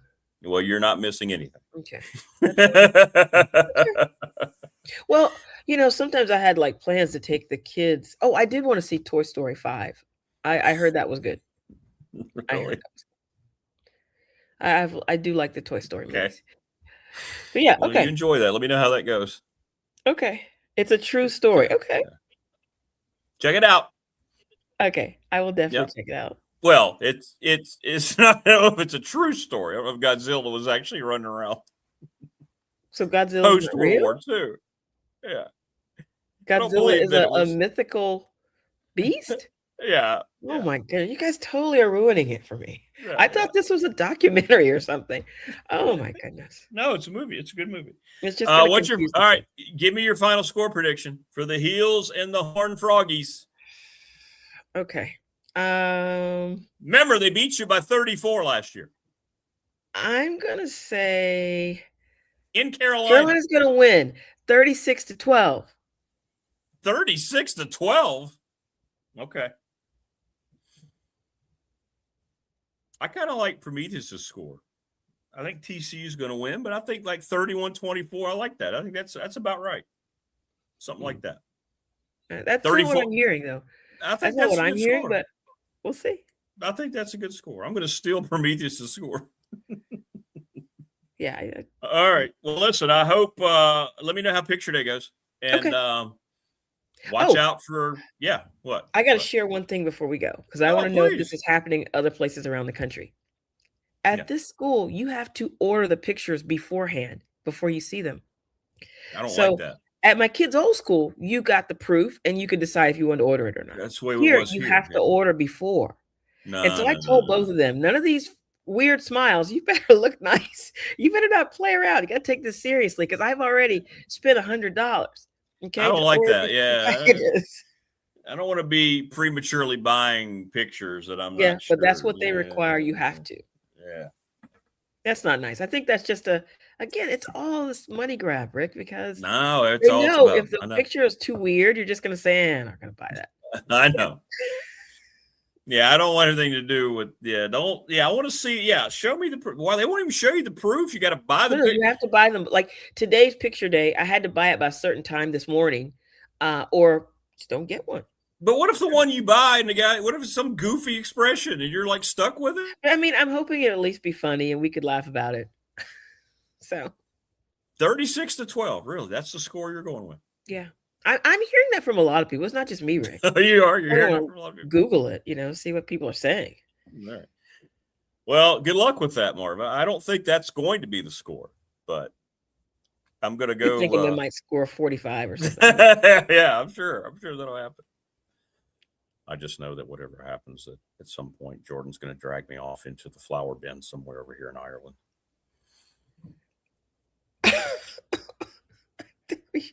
Okay. That was actual foot. That's what Bill Belichick said yesterday at the press conference. He's talking about what he and Jordan are going to do. That's what it's all about. He did not say that, Rick. Yeah, actual footage. Yeah, go look it up. I'm sorry. Say that again. Jordan's going to drag him off into the flowers? Yeah. They're going to drag him off into the flower fields. You know, she smells like strawberries. I really don't want to think about that, Rick. What she may smell like, please. Carolina football. Go Heels. Yeah, go Heels. All right. Have fun this weekend. Okay, thank you. I will. I'll be in touch. Okay. On Saturday. Okay. All right. Be good. Okay, you too. Bye-bye. All right. Take care. Bye. Good luck with the Tegu. Thank you. Keep him out of the house. Yes. Okay. Okay. Oh, she's back. There she goes. Okay. Marvin, Miami, ladies and gentlemen. Now, listen, she's a true blue fan. 36-12 ain't happening. Sorry. Good stuff. Now everybody's giving their TCU prediction here. 42-20, 27-23, Godzilla versus Skunk Ape. All right. We are going to take pics of her as mermaid and me as fisherman in Ireland. Oh, you got to read that in the Belichick voice. We're going to take pictures of, well, her as a mermaid and me as the fisherman in the hat. My son won't be here, by the way. He was sent away, as was Mike Lombardi. I don't want any questions about any of that. Okay. All right. Coming up, Tim Miller from Pulaski County Sports Entertainment. Mike Burnip tomorrow. He had a doctor's appointment today. But now we're talking with Brian Siegler. Sorry, Brian. It's a little loose this morning on a Tuesday. How are you, brother? We're on to Ireland. We're on to Ireland. Yeah, exactly. College football's here. College, we made it. We made it. Week 0. We got real, actual games. Yeah, we do. And we got, well, you've got that game to lead it off. I'll be curious, even though it's the dreaded ACC non-conference crap they keep pulling, Virginia and NC State. They got to stop that. You got to be able to schedule somebody else that isn't already in your conference. Like, it's just, what are we doing? No. And I don't want to count them, but Stanford does play later in the day too, I think. But at least they are a future Virginia Tech opponent. And they are, they're playing a game that isn't another team in the ACC, even though they're not, Correct. Yes. They're ACC in name only, but at least they're not playing another ACC team. So I know. I don't get it, man. I don't know why that's allowed. But anyway, so how are you? How'd it go last week? What were you and the boys talking about? We had a good time last week. We broke down a few position groups. We talked a little Ty Howell. Whether that's going to be a Tebow 2.0 or whether we're going to get a little bit of something new with the fact that Franklin's got a little more experience with kind of running the show there, also being an offensive guy, and just kind of hit an area of concern, which I think is the safety room for this defensive unit. So, I stand corrected. The attorney Ryan Pry, who went to UVA, says it is an actual conference game this year. Is it the first one? The first one? That's what he says. Yeah, it was going to be in Brazil, and then they changed their mind because they realized how stupid that was for their traveling expenses. Wait, did that just become did that game just become their bonus game when we went to 9? Is that what happened? Is that what happened, Ryan? I bet you that's exactly what it is. So I bet you it wasn't, and then they decided since they were playing it, that's just the 9th conference game. Well, good. That makes me feel totally different about it. Because I didn't understand, who was it that played it? Was it NC State and Wake or somebody? Who was it? Duke and somebody last year did it. I thought it was I thought it was UVA again. I thought Was it was it UVA? UVA and Wake Forest or something last year. Oh, I think you're right. Yeah, I think you're right. Yeah, UVA was part of it, weren't they? I was pretty sure UVA, because like I think I remember there being some discourse where we gave them some shit about it. Correct, and they deserved it. Yes, 100%. Well, good. That makes me feel better about it. Then now I'll watch it better, and I'll be more into it than this non-conference crap. So, but anyway, there we are. Okay, so it was NC State. It was NC State. Okay. So it was the same matchup. So I'm guessing, was this year going to be the same arrangement? And then, like you said, since they had to have 9, they just said, you know what? Instead of changing around our stuff, that's now a conference game. Yeah, it's already on the schedule. Yeah. I mean, for a team like that, I mean, that's a lot easier than trying to figure everything else out. I mean, we got instead of going 2 hours up the road, we end up going to SMU. So I think that's right. They made it easy for UVA and NC State there. That's right. NC State did win. Yeah, NC State did beat UVA last year. So this last weekend, James Franklin tried to play a little coy with the quarterback position, and then later on they announced Ethan Runkmeyer is one of the captains, trying to propose there was still a battle going on. We know there's not a battle going on. There's definitely not a battle going on. I think the question and the discourse that I was following is this a motivation tactic for the players, or is this a gamesmanship with the media and other opponents? And I think it's probably the former, because I don't think the latter makes any sense. because no opponent on this planet is preparing for Bryce Baker right now. No, they're not. VMI is, I don't know what, the VMI mindset's interesting to me. Here's the other question. I mean, I saw this brought up a lot, and I don't know why people are thinking about it this way, but I saw a lot of Tech threads. Hey, we got to win this game by 60 to get any kind of credit. I don't think Tech's going to get any credit regardless of what they do in this game, because they're 15.5-point favorites. My question to you is, being a military school and given the history, if you're James Franklin, you're kind of in a tough spot because you're going to beat the crap out of them. Yeah. But if it gets to a point, you got to be like, don't you have to be conscious of what VMI represents in the state and even in your own fan base, than to just sit there and constantly, or does it matter at this point? Are we at the point where none of that matters anymore in sports? I think I don't think there's going to be a foot on the throat in the fourth quarter situation against VMI. I hope not.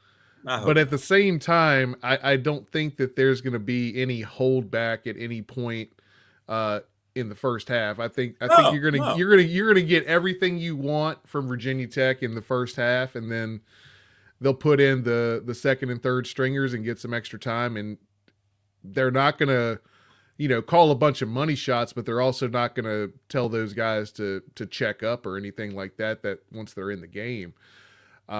I could see this going right at that 50-point spread. I mean, VMI, give them all the credit in the world, but from a program perspective, they're probably one of the lowest from a talent perspective programs in their group. So it's going to be it's going to be difficult for them to do a whole lot of anything to make this a competitive football game. And if they do a whole lot, that's going to be obviously an area of concern for Virginia Tech. So I don't anticipate that at all. And so, but I do think there will be a healthy amount of, taking the foot off the gas a little bit in the third and fourth quarter.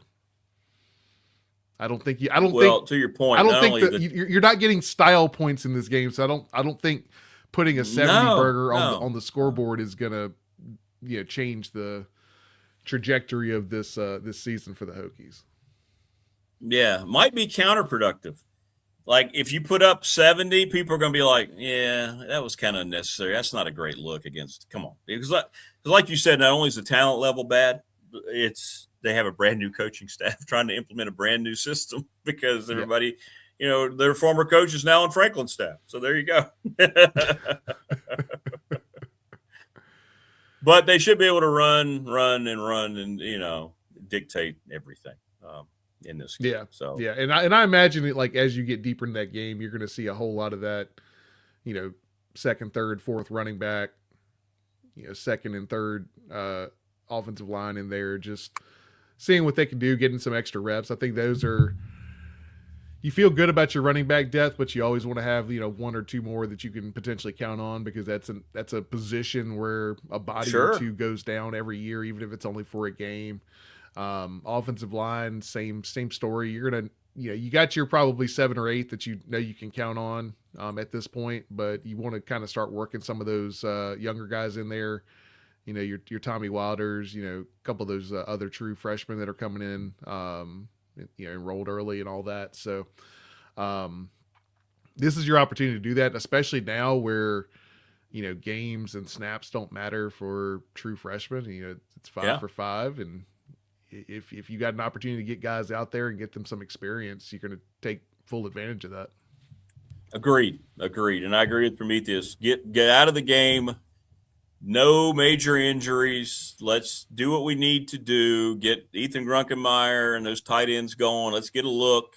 Not going to show a whole lot. You don't need to show a whole lot. You don't need to unveil. You don't need to go a large percentage into the offense, I wouldn't think, against VMI, right?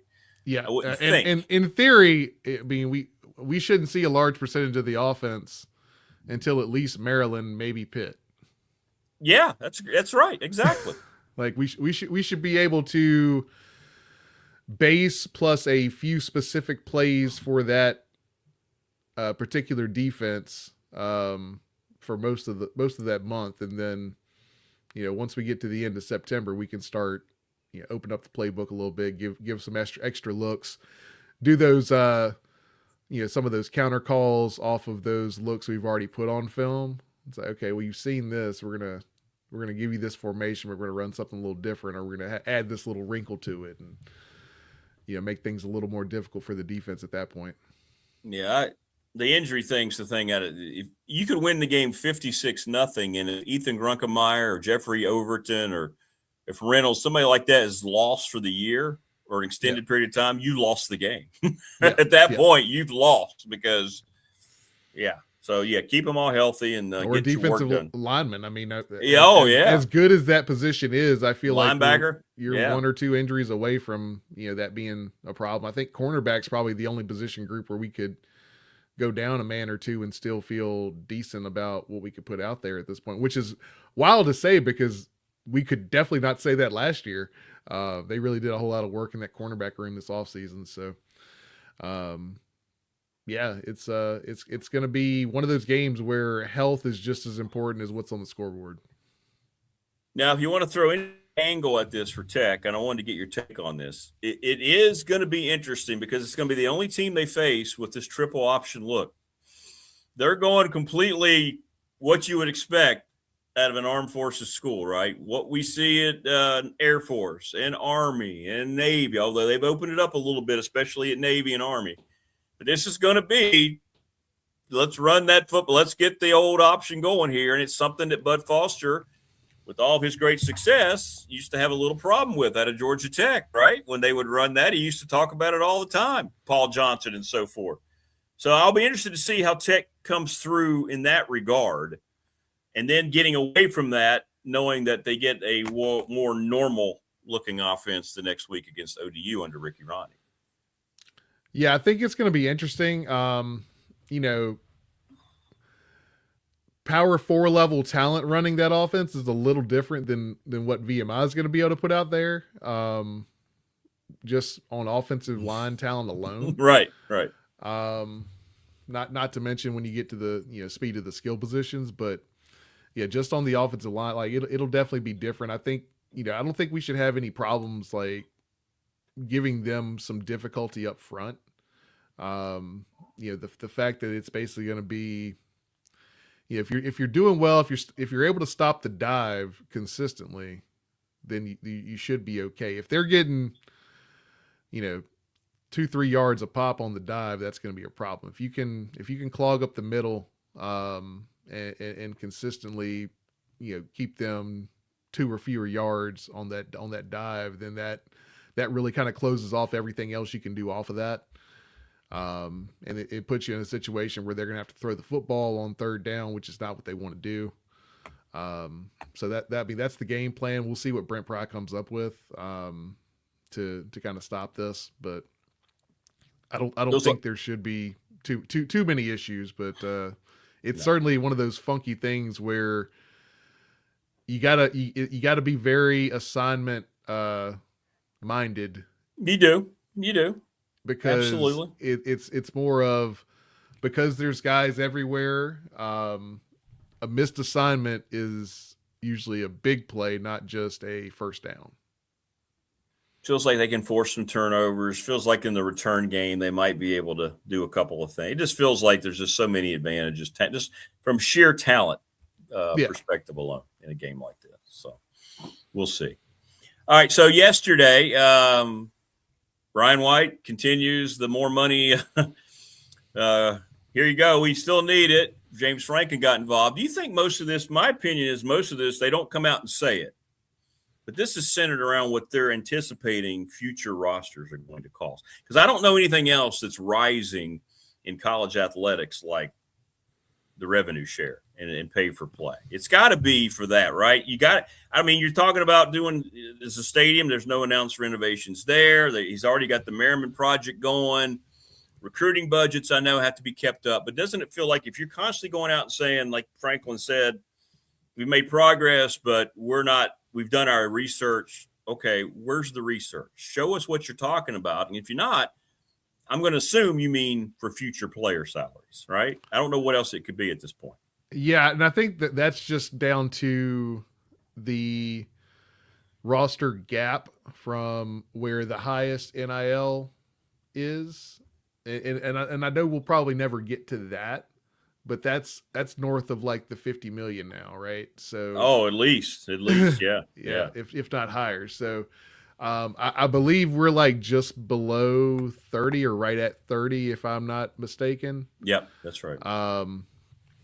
So you're probably at least trying to split the difference between where you're at and where most of those like top level teams are, which is north of that 50. I think if you're trying to aim for that 40 or 45 in the next year or two, that's probably, it gets you in a little bit more of a competitive area. That also means that what you're building, you're ready to bring that to fruition with the money you need at the time you need it. All that being said, I don't know if this latest Louisiana intervention is finally going to push the SAVE Act over the Save College Football Act over the finish line, because that almost seems a bridge too far for even a lot of those SEC and Big Ten country representatives. Yeah, like what they said last night, they released the SEC ad. It's like, yeah, I'm with you. I think that's dead. I think it's completely dead. I hope I'm wrong. I want to be wrong, but I hope it's dead. I think it's dead. We'll see. Yeah. It's just it's interesting to see what that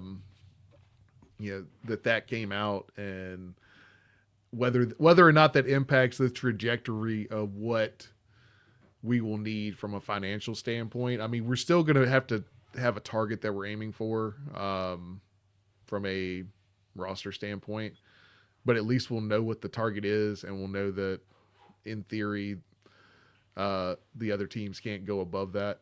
So it'll make it a little bit more of a even measuring stick if you get that passed. But at this point, it's growing every year. And so if you're not growing, you're falling behind.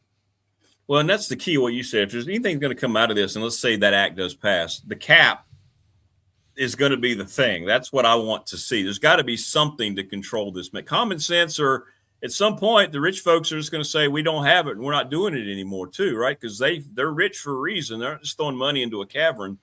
So that could stop all this too. But yeah, something needs to come in to put a cap on it, since nobody seems willing to do that themselves, especially those haves, as you mentioned, that are already spending probably $60 million on their roster or more this year alone. Ohio State's been, I saw Ohio State's, they were estimated it's over $70 million. You know, we don't get the numbers, so who knows? But I've see people talking about it. They're like, yeah. I mean, so who knows, right? Yeah, and I know they had Virginia Tech kind of in that like third tier of NIL.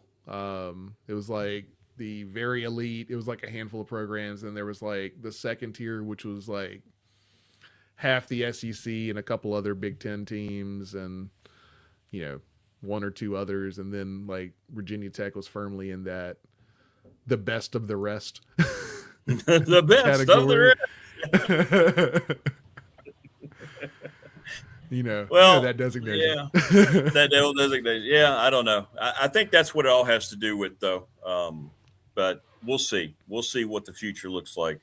And the SEC saying that last night is obvious stuff, but it's like, okay, like Josh Pate asked, okay, we see your statement. What are you going to do about it, Greg Sankey? What are y'all going to do about it? You sit there and complain about it, but nobody's willing to do anything. It's because most of those schools are, okay, we're good. We got money. We're good. We're good, I mean, LSU was not complaining. No, it was something. It was a statement that came out about their conference, and yet LSU's taken two of the pros. Yeah, I mean, LSU is the biggest benefactor here. So I mean, I know. Former Hokie Daquan Wright. That's exactly right. Yeah. Wow. What are you guys getting into? You going tonight? Is tonight the night? We're going tonight. Yeah, we got Grayson Wimbish and your buddy Dwight Vick coming on with us tonight. Hey, DV going to be there. Tell him I said hello. Well, that'll be good stuff. That'll be good stuff. Oh yeah. We're just closing things out, doing a little talking a little offensive line, little running back room, linebacker. We're gonna get into dig a little bit more on this interesting setup we have with former head coach Brent Pryce, the defensive coordinator, 1 year removed. So we'll talk that through a little bit more and get figure out whether these guys think the Hokies are going to hit the over on the 6.5 Vegas estimate they have for win-loss. So we'll see how it goes, but it should be a blast as always. My feeling is yes. Yes, they will. They'll be over the 6.5. I believe that. So far, everyone's hit the over, so. Yes. If it is the under, then you have a different problem, and then that money ask is going to fall on deaf ears. If it's 6-6, that's not going to do it for people. It's that's a much harder sell. And it's right now Franklin's selling a vision. If that vision starts looking a little dicier than what the initial sell is, we'll see how quickly that money dries up. But at the same time, 6-6 would be a big disappointment. I don't think it would necessarily derail what they're trying to build. But it certainly would be a disappointment. I think just from a fan base perspective, I think we were, most of us are expecting at least a decent little boost here, at least getting above 500. It's interesting because the home schedule is probably the easiest home schedule Virginia Tech has had in a long time. But the travel for this away schedule combined with the opponents is as difficult as we've had in recent memory. So it's going to be interesting to see how that shakes out. I mean, a lot of people have, when you look at win losses, most of the losses that people are giving us, in theory on paper right now are on the road. It says, three of the better teams in the ACC are on the road. Some people have a pick 'em between Georgia Tech and Pitt for any of the home losses. Yeah. But most of the people are throwing all the L's on the road. Well, yeah, I agree with that. I think that would be massive if they could navigate the entire home schedule. And then, you know what? If you go out on the road and steal a couple you're not supposed to, all of a sudden you got that 8-9 win total. Yeah, we'll see. Got to take care of the first four out the gate. If you roll into Pitt 4-0, I think that's a statement in and of itself. Mainly because we have not, especially under Pry, have not played well in the month of September. That's right. It was always the bugaboo month, wasn't it? Yeah. We drop at least one or two that we shouldn't, and some of the ones that we did win were a little closer than we wanted it to be. We'd get into conference play and, figure some things out. I think a lot of it was just like preparation and accountability for a lot of those teams' issues. When you're able to prepare for a known opponent, like an ACC team, it's a little bit easier of a lift. There's less prep, there's less unknowns, so they tended to do better there. So I think it was definitely a lot of just preparation, lack of organization for those games in the out of conference under under Brent Pry. I mean, yeah, and in Pitt's coming into that game to CFB Upstart's point, they're 4-0 maybe. They got 4 home games. Their first road games, that trip into Blacksburg. Boy, if those are 4-0 teams, yeah, that could end up being a moved game network wise, and for the ACC, I could see that happening if that is indeed the case. That's exactly what James Franklin wants right there. That would be massive for Tech early in his tenure. Yeah, could be around. I mean, you already got it on Friday in prime time, so I don't know what they would do with that, but that's true. It is a Friday, so yeah. That's a Friday in prime time already. So is it on ACC Network, or is it on? So. I can't remember if it's on ACC Network or ESPN. They could swap it, I guess, unless they have another game that night, which they might. I would imagine Friday night it's on ESPN, but okay. Well, I guess at that point, though, they can start promoting it differently anyway, right? I mean, that would change the whole mindset of it. So if it's already on ESPN, to your point, on a Friday night, there's not really much else they can do. Yeah, I forgot about it being on Friday. That's about as good as you're going to get on on Friday night at least. But still, there'd be a lot of hype. There'd be a heck of a lot of hype. The hype train would certainly go, because right now it's just that's a solid Friday night matchup. You got Virginia Tech, you got Pitt. But if you got undefeated Virginia Tech and undefeated Pitt, I mean, at least one of those teams are going to be ranked, even if both of them aren't at that point. With some considerations there, but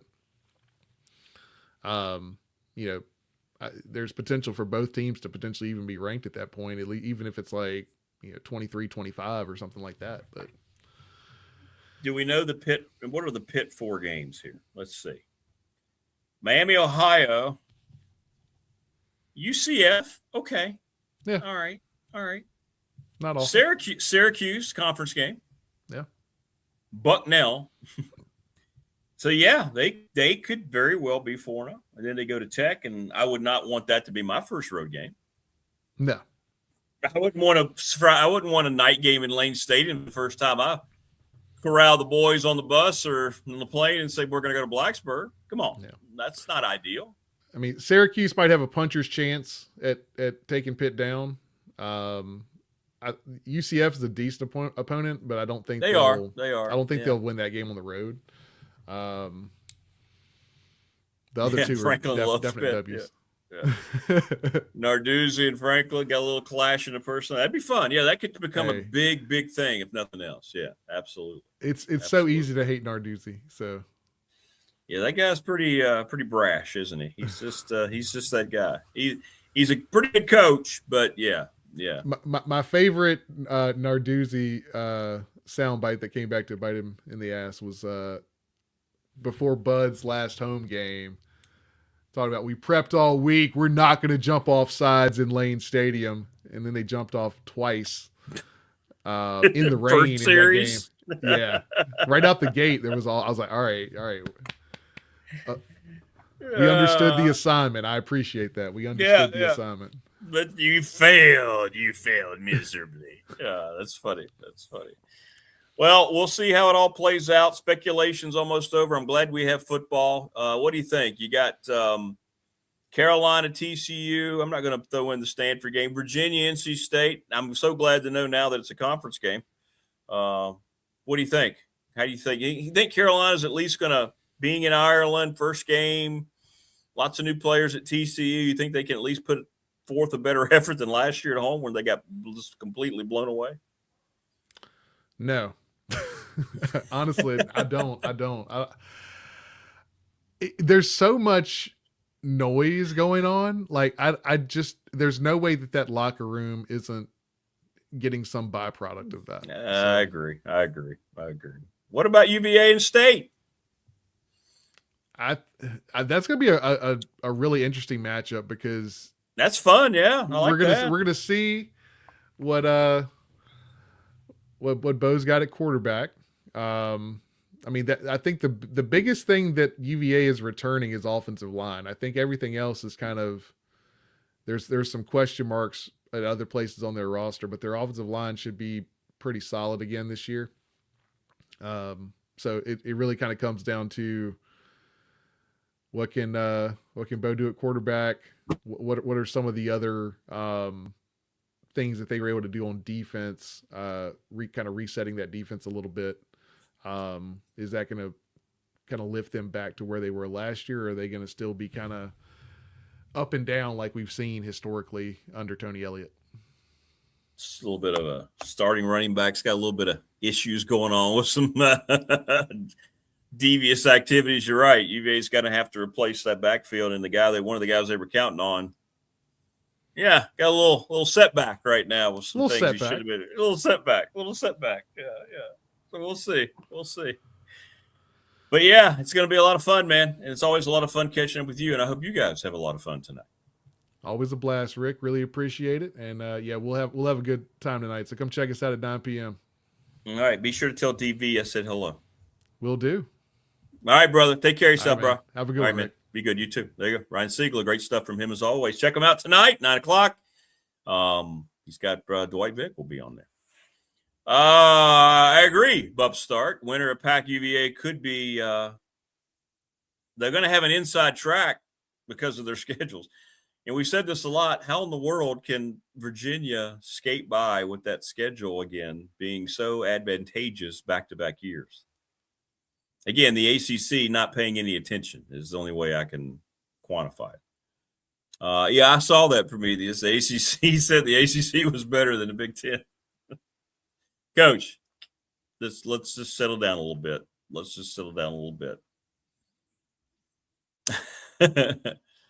Yeah. Tim Miller going to join us from Pulaski County Sports Entertainment. That's coming up. That'll be at 8. Mike Burnup tomorrow. Mike's at the doctor or heading to the doctor. He's got just a checkup that he had forgotten about. So he messaged me up yesterday. So we'll reschedule Mike for tomorrow on the Wednesday edition. I'm going to go get Creed and let him out, and I'll be back and talk amongst yourselves. Good stuff. What will Tech's record be? I said 7-5. I'm starting to wish I would have went 8-4, but it's going to hold true. Come on, buddy.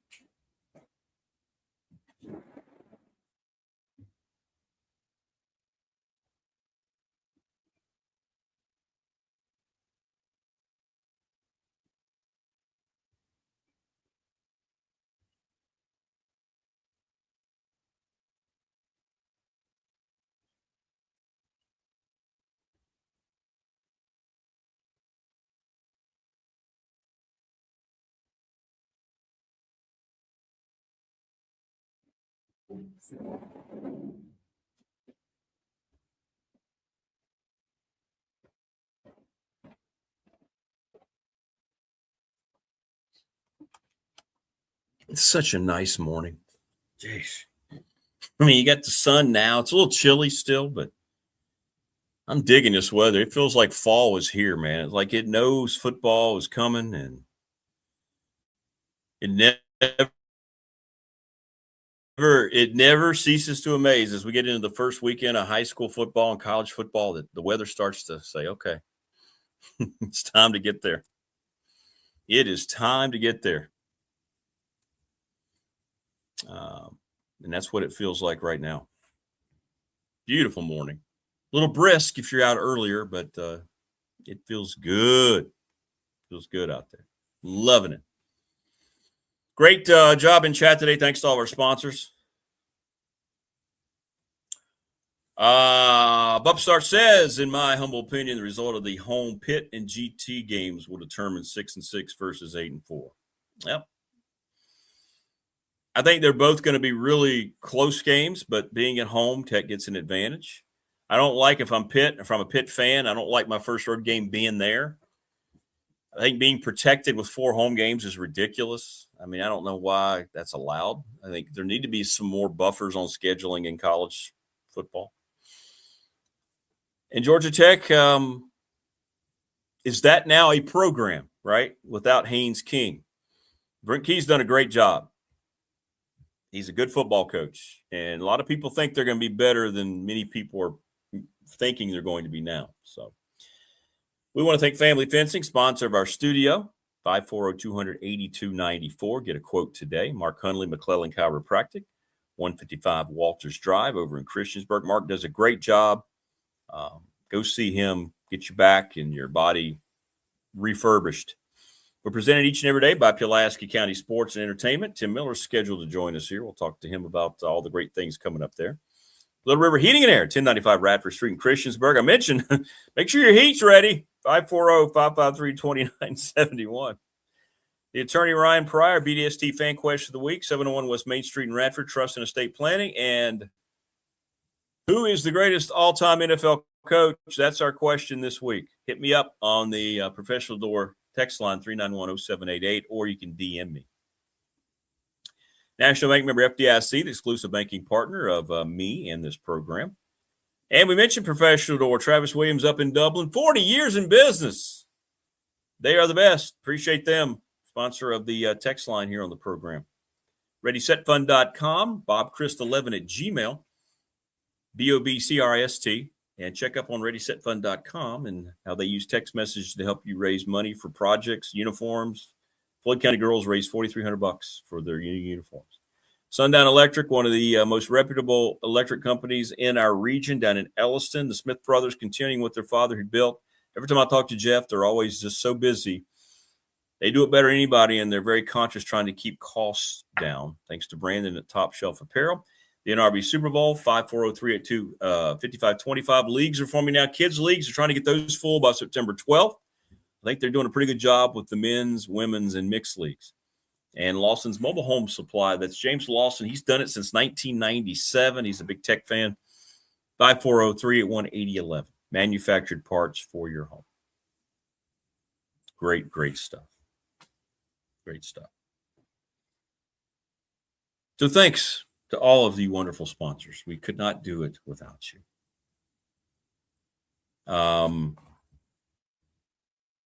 Prometheus says that the Cal game is very important. Yeah, I think so. It's one of those games that it's an identity game. Even though you have a veteran coach who's turned around 2 other programs, it's an identity game because of the consequences surrounding it. Not only are you playing a Cal team that had just hired a brand new offensive-minded coach with a very good quarterback. It's going to be a difficult system. They do a lot of things, but you're traveling across the country. You're probably going to be playing 10 o'clock at night, Eastern time. It's a true test of a first-year coaching regime in a program. So I think it's huge. I think it's huge. There's a lot going into it. A lot going into it. That one in particular it's obviously gettable. It's not like Cal is some kind of locomotive. But with the ill-advised move of adding 2 teams from Northern California to the ACC, it's gone the opposite that I thought it was going to go. I thought Stanford would try to recapture, what Andrew Luck's the GM there now, right? I thought they would put a lot into trying to recapture their success. They've gone in the direction, but it's been the Cal Bears that have stepped forward. How about that? It's been Cal that has last year. Look how good they looked last year in Blacksburg, and they were just getting things kind of going. I was surprised they had a coaching change there, to be honest. I mean, Cal had some guys. They had that dude in the middle, that linebacker. Whew. That transferred out. I think he went to BYU. But as dumb as that move was to add 2 teams from the West Coast, it's been Cal that stepped forward. Stanford just seems to be in the abyss. I don't know what's going on. And SMU was ready to go anywhere, and they had the money to prove it. They even told the ACC, we don't need your revenue. We don't need your TV ad. You just keep it. We're good. And that was the push that got them in the ACC, and they have not missed a step. Brett Lashley has done a great job. Great job. And that's a program that has, well, I'm just going to say it. They have more money than anybody in the ACC. They have more money than anybody in the ACC.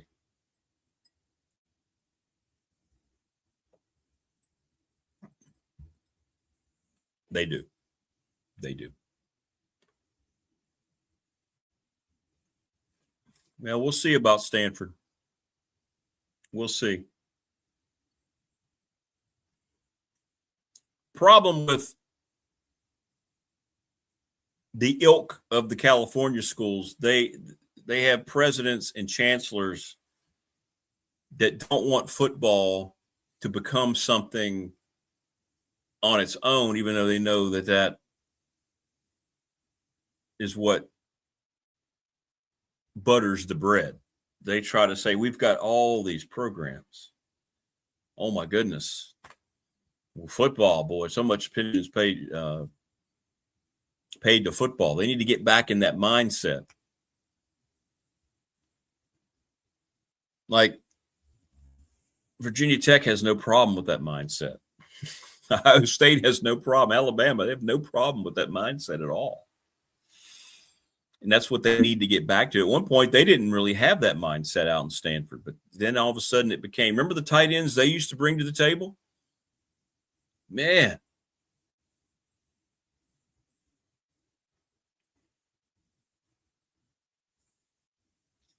But here we are. Here we are. But I'm telling you what, SMU, they're the real deal. Now, they got a small stadium, and they need maybe to look at that at some point. But in terms of money, being able to buy a roster, and they kept that quarterback for 3 years, man. Yeah. Oh, of course they are, Prometheus. Of course they are. Notre Dame, that's why Notre Dame was never going to join a conference. It was never a serious conversation. They never will. As long as they're included in the playoff. I mean, you just saw the deal that they announced with their patch, right? Unbelievable. But yet, they have the contract with NBC. They have their own TV contract as well, and yet they don't show up in the top 10 of viewed schools, which I thought was interesting. But yet they get the benefit of the doubt. Pound for pound, the richest alumni base, because there's so many, right? Is that what I saw out in the business world, technological world? Good stuff. Good stuff. Great stuff in our McClellan chat room. And it's always great stuff when we welcome this gentleman back on the program. He is Tim Miller. And I'm telling you what, he is spearheading, as he is the director of sports tourism and entertainment in Pulaski County, he has spearheaded a rejuvenation like I know Virginia Tech's hoping to see in their football program under James Franklin in Pulaski County. What's up, Tim? Good morning. Good morning. How are you? Good to be here. I'm doing good, man. Thanks for coming on, first of all, and for all of your support and continuing, by the way, to be our title sponsor in year number 2 of the show. It's hard to believe we're through 1 year here on YouTube. Awesome. You know what? Every now I'm like, I've been here. I started this job, I think, like 18 months ago, and it feels like it was yesterday. I know. That's true. I sort of think back. I'm like, holy cow, that went by fast. Well, so many things going on, and I know you had a big weekend at the track. How are things progressing there? Year 1 of getting the track up. I mean, I hear a lot of buzz about it. Are you pleased overall with the progress so far in the first year? Yeah, I mean, it's not without its challenges, and it's an interesting model with the IHRA and with my organization and the county, and there are definitely some things to iron out. But overall, yeah, it's been great. Stacy Compton is doing a fantastic job, and he's just gotten the drag strip up and running, which has been very popular. Yes. It gives kind of the local population a chance to bring any car they want and come and challenge their friends, neighbors, colleagues, whoever, kind of to a duel on the track. And for $20 you can come race down the drag strip. So that's been a big hit. And we've had a lot of excitement on the oval. We had the Smart Modified Tour a couple of weeks ago. I mean, I think that honestly, the biggest challenge all year has been the weather. Things keep getting rain delayed and rained out, and we keep trying to schedule makeup dates, and that's been the biggest challenge, honestly. But the racing on the track's been great, and there's some exciting developments that I can't mention yet for next year, but I think next year is going to be even bigger. Come on, man, spill the beans. No, I gotta save those things for Stacy. I understand. You gotta get him on. He can tell you. We gotta get him back on. Yeah, he was great. We gotta get him back on. Yeah, he was great. But you're right. The community drag strip thing. What a great idea! First and foremost, and I mean, people down where I work at Radford talking about how cool it is when they've gone and watched the people running like that. That was a great idea, man. That really was. It really was. Yeah, I can't take credit for that. That was Stacy's idea. Yeah, well, he nailed that one. He nailed that one. And we've got to talk about, I want to get your thoughts, as I was able to tour it, seeing the progress of the Sportsplex, the Forge. I'm blown away. I think about it a lot, and I just think about what this thing's going to be and what it's going to mean, not only to Pulaski County, but folks from all over the New River Valley once it is finally in its completion stages, man. Congratulations on that. I know you guys are still saying it's going to be ready for – parts of it going to be ready for October, right? That's the schedule right now. Late October, early November. We're still kind of finalizing what that schedule is going to look like, but – quite possibly in October. Yes, at the latest early November. But no, it's amazing to walk in there now and see its transformation, knowing kind of where it started. I mean, you walk in now and it's like, holy cow, this is a sportsplex, where, it was a manufacturing facility before, and you had to really use your imagination to see, to imagine what it was going to look like in the beginning. And, the floors are in, the scoreboards are in, the turf field is in, the track. You can see the lines for the pickleball courts. It's pretty exciting, and I got to give Jonathan Sweet credit. Like, the initial vision of it being kind of a dual purpose building, being both for the community and for, travel tournaments, is something that, a few years ago, not a lot of people were doing. And now, like, that's what everybody's thinking about. And, I think we were a little bit on the leading edge of that.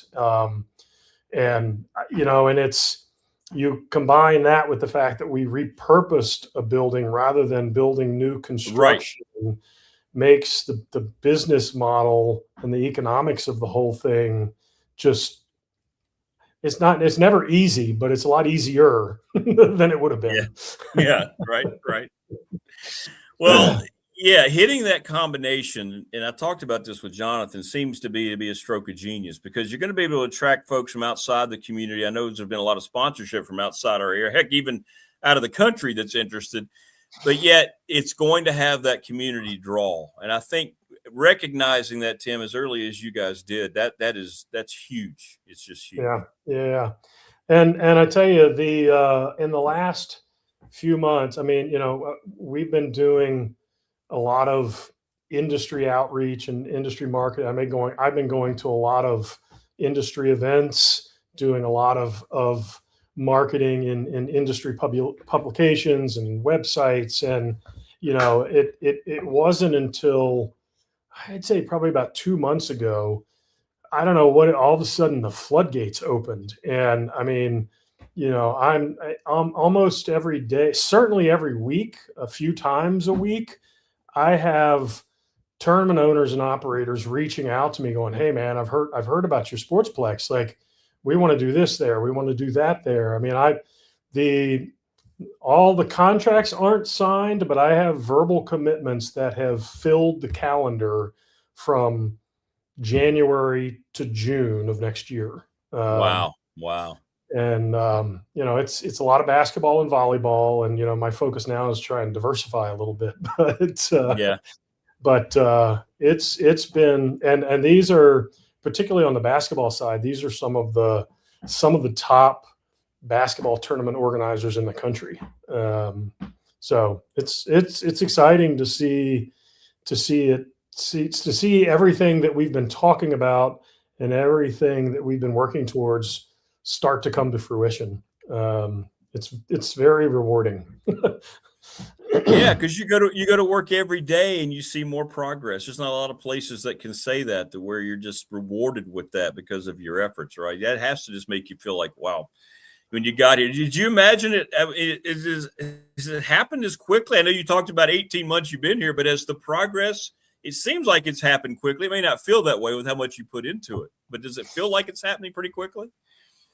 I guess when I find the time to take a deep breath and sort of reflect, because like on a day-to-day basis, like, I tell my wife this all the time, because I'm still a one-man operation. Like that is getting ready to change. In fact, this week, I'm starting the interview process for a marketing manager, and then next up will be a salesperson. So pretty soon I'm going to have a couple of staff to help, which will be life-changing for me. But, I tell my wife all the time, like, every day is just, it feels like a fight with my to-do list, just to see, what I can get through. And, it can be challenging and frustrating, but when I do sometimes take the opportunity to stop and kind of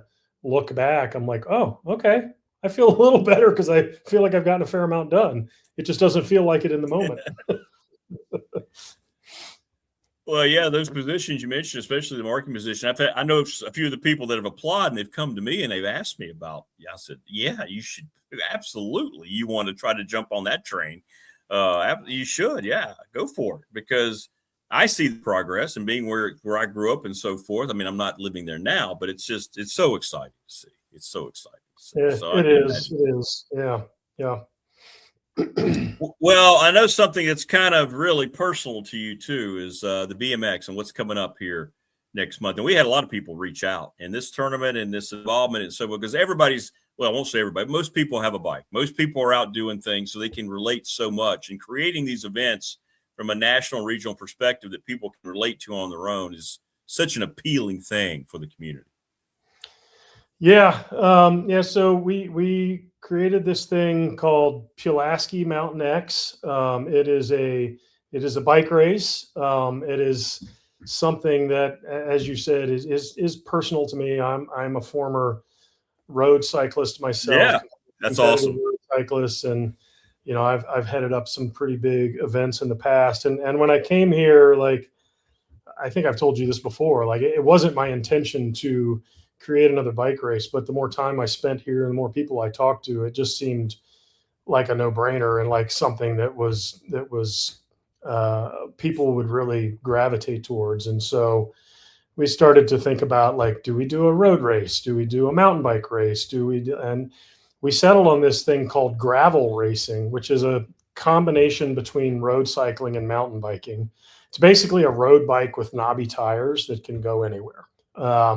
And it is the it's the fastest growing segment of recreational and competitive cycling in the world. And, the more I spent time here and talked with colleagues and kind of learned about all of the fire roads and trails and things that we could connect together to make a course, it was a no-brainer. And so we created this event. It's on Saturday, September 26th. We've got some of the top professionals in the world, men and women, coming to compete.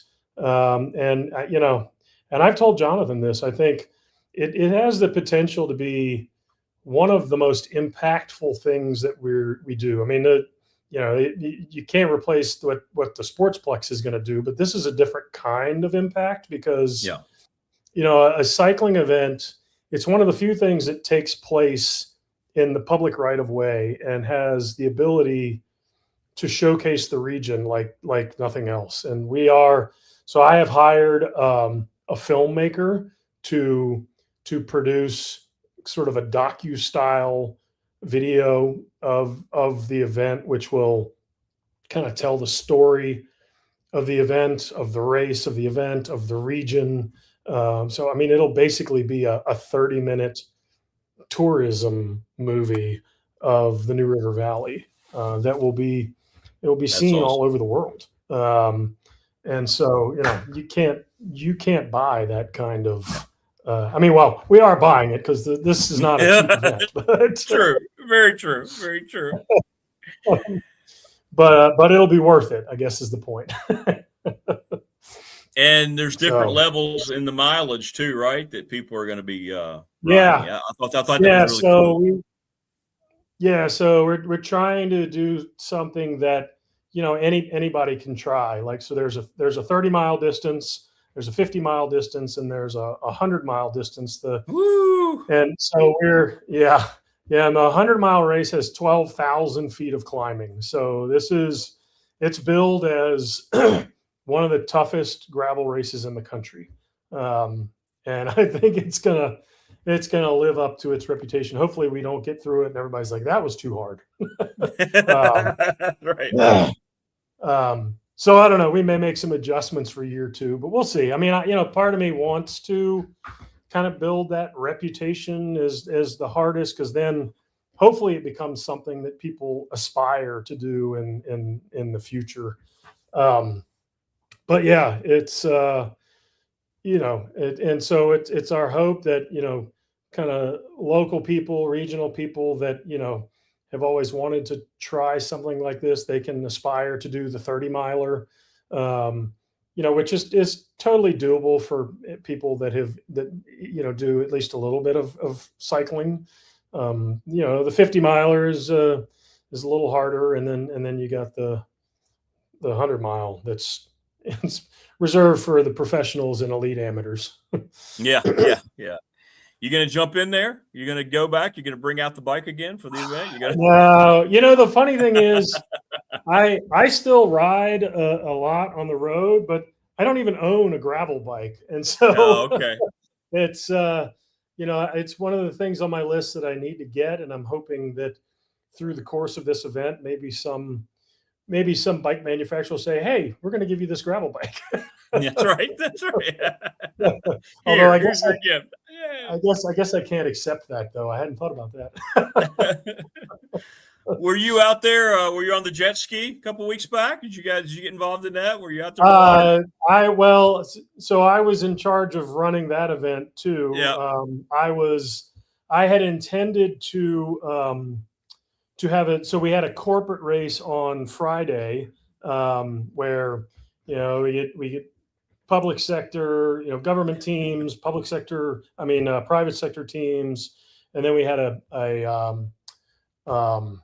automotive division. And I had intended to enter a team in the public sector division, and my team was going to be myself, Stacy Compton, and JW Martin from the River Turtles. JW had to bail because, of course, the River Turtles made the playoffs, and so he kind of had a good excuse. And then Stacy had to bail because he had a bunch of a bunch of teams that were coming to test at the track that day. And so ultimately I did not race, unfortunately, but it probably was a good thing because I had a lot to do that day anyway. Yeah. You may have been a little bit. You may have been a little busy. But it was, I mean, it was a great event. We raised money for the Pulaski County ACE program, which is always a great cause. And turned out to be a great weekend. Getting quite a few questions here, Tim, before we let you go, man. Appreciate you jumping on here today. We'll get you on again leading up to the event as well. We need to start having you on regularly here on the program. But people are asking about individual memberships once the Sportsplex is going to be finished and so forth. How can the community, get involved with that so they have a, membership monthly or yearly, however it's going to work? Yeah, so we actually rolled out membership info a couple of weeks ago. I think the best thing, if people go, they can either go to the to my organization's website, which is playpulaskiva.org. Okay. And if you go to, there's a press release on the website that'll link you to the membership information, or they can go to the Pulaski County website, pulaskicounty.org. And same thing, there was a press release that was put out that ultimately links to membership information that is, I think, is housed on the Parks and Rec website, the Pulaski County Parks and Rec website.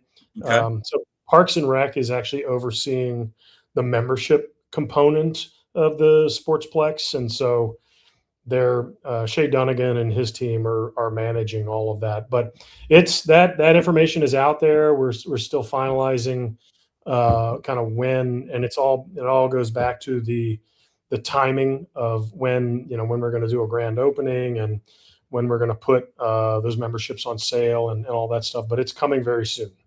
Okay. All right. There you go. We'll pass that along to peeps as well. And finally, on a personal note, how are you getting acclimated, you and the family now here to being in the NRV resident now for what, 18 months, right? 18-month resident? Yep. Hey, sorry, you were breaking up. What was the question? Yeah, how are you getting acclimated now, you and your family? You pretty happy with the move here now? You getting situated? Yeah, so it's interesting. I love it here. My wife is sort of still splitting time between here and Richmond.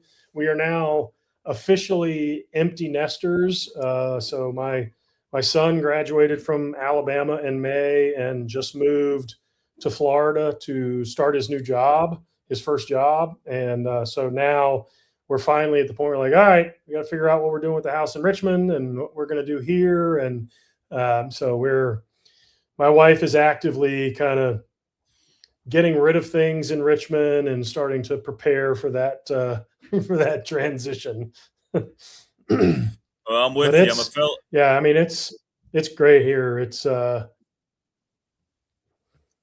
I'm a fellow empty nester now too. I just sent my son off to UVA Saturday, so I just got him moved in down at Charlottesville. So yeah, it's kind of like we did it. You're a quasi empty nester, because if they're just in college, it means they're going to be coming back from time to time. True. Yeah.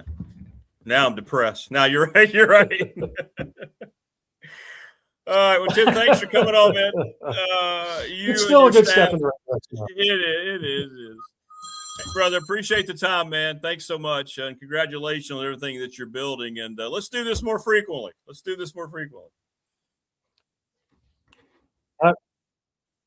Yeah, no, absolutely. Yeah. Just I'd love to kind of establish a regular routine. So yeah, just let me know.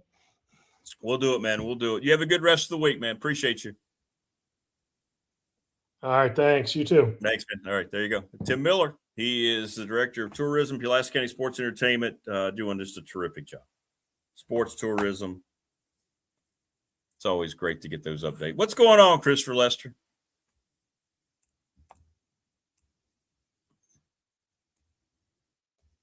Brandon, I don't know. I've seen your golf game. I'm guessing that they won't have a tier level in the golf simulator that low.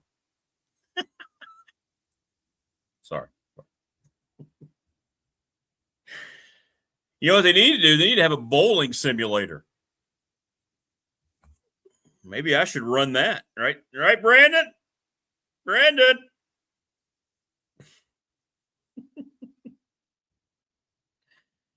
Should I run the bowling simulator? You know, I kid because I love, Brandon. I kid because I love. Good stuff today. Again, Mike Burnup will be tomorrow because he had a doctor's appointment today. So we'll have Keon, Damian, I hope David Teal, and then Mike Burnup tomorrow. Kingpin Watson. Oh, he wants a rematch. Well, yeah, okay. We can do that. We can do that. The sad truth is there'll probably be a pickleball simulator before anything else, Prometheus says. I'll be up there. Ready to go.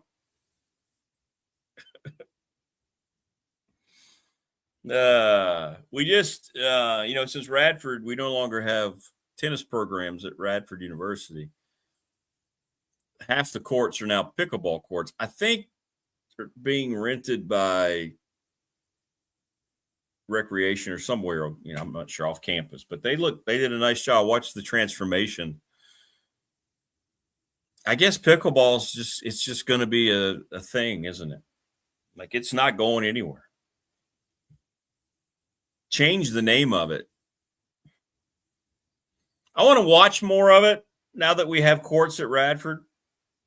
We'll see if I was too harsh in my criticisms.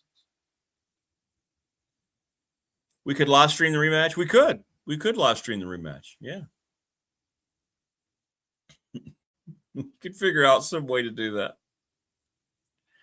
Everybody should go to the NRB Super Bowl. It's a great time. Great people. Terry and Amanda.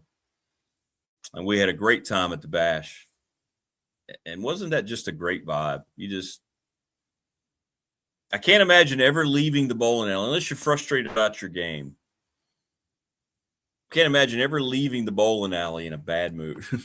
Like, you just feel like you got that aggressiveness out, the passive aggressiveness of the pins. Boom.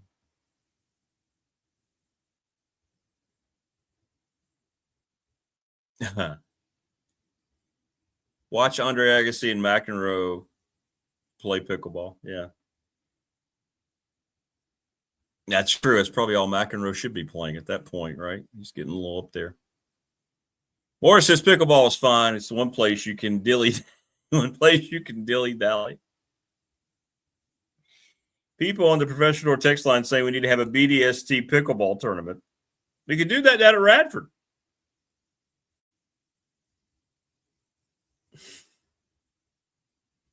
And remember, didn't we look up the name and it's something really lame?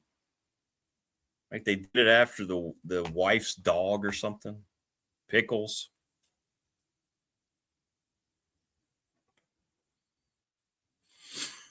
Was it something like that? Yeah. Pretty sure it was. Please subscribe, like, and share the channel.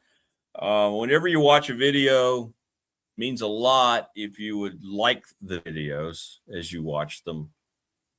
We always have shorts, highlights of the daily show that's become really popular. We're going to be debuting high school football here on the channel on Friday. Blacksburg High School football. Getting everything together this week for Bill Ross students who are going to be calling the games. I'm excited to have an opportunity to help advance young people. It's nice to be partnered up with Bill and the SMA program over at Tech. And Tech's going to be supporting and promoting the broadcast here on the channel as well. So that's great. For me, it says I dilly-dally at everything, everything I do. Breaking it down, no dilly, no dally. Oh, yeah, rowing term for pickle boat. Pickles the dog was a myth. Okay. I knew it had something to do with that. Last time I checked,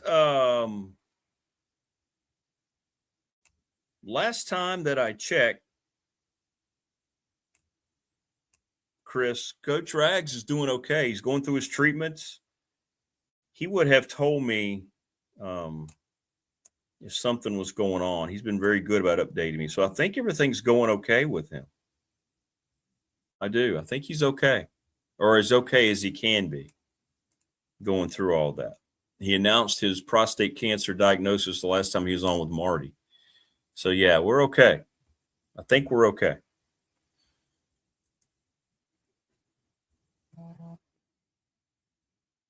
Oh, that's good. Moore's talking to Terry Bolt over at the Hokie Club, working on getting our game day passes. Okay, well.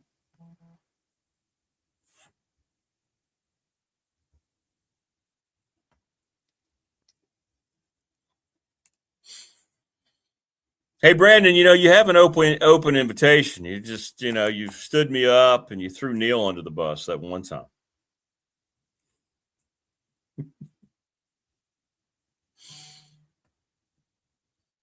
But, yeah, I think Coach Rags is fine. As far as I know, we're already talking about the upcoming September appearance. So I think he's good to go. Yeah, I think he's good.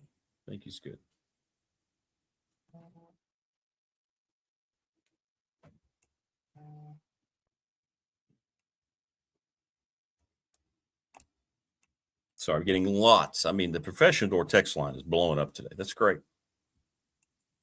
I love it. You never bother me on the text line. I try to read them all throughout the day. If I don't respond, I'm not ignoring you. It's just you get tied up with stuff at my real job at Radford. Yeah. Yep. I'd relish the opportunity for new football season. Is that what that says? What's that say, Wayne?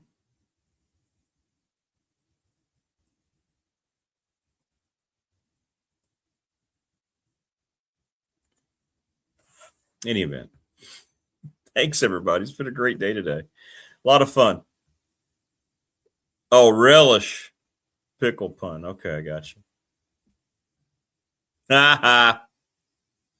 Remember, the relish over at Panera will smash your teeth. We have Fan Fest tonight at Radford. Come see us at the Dedman Center. I'll be there. You should just come by and say hello.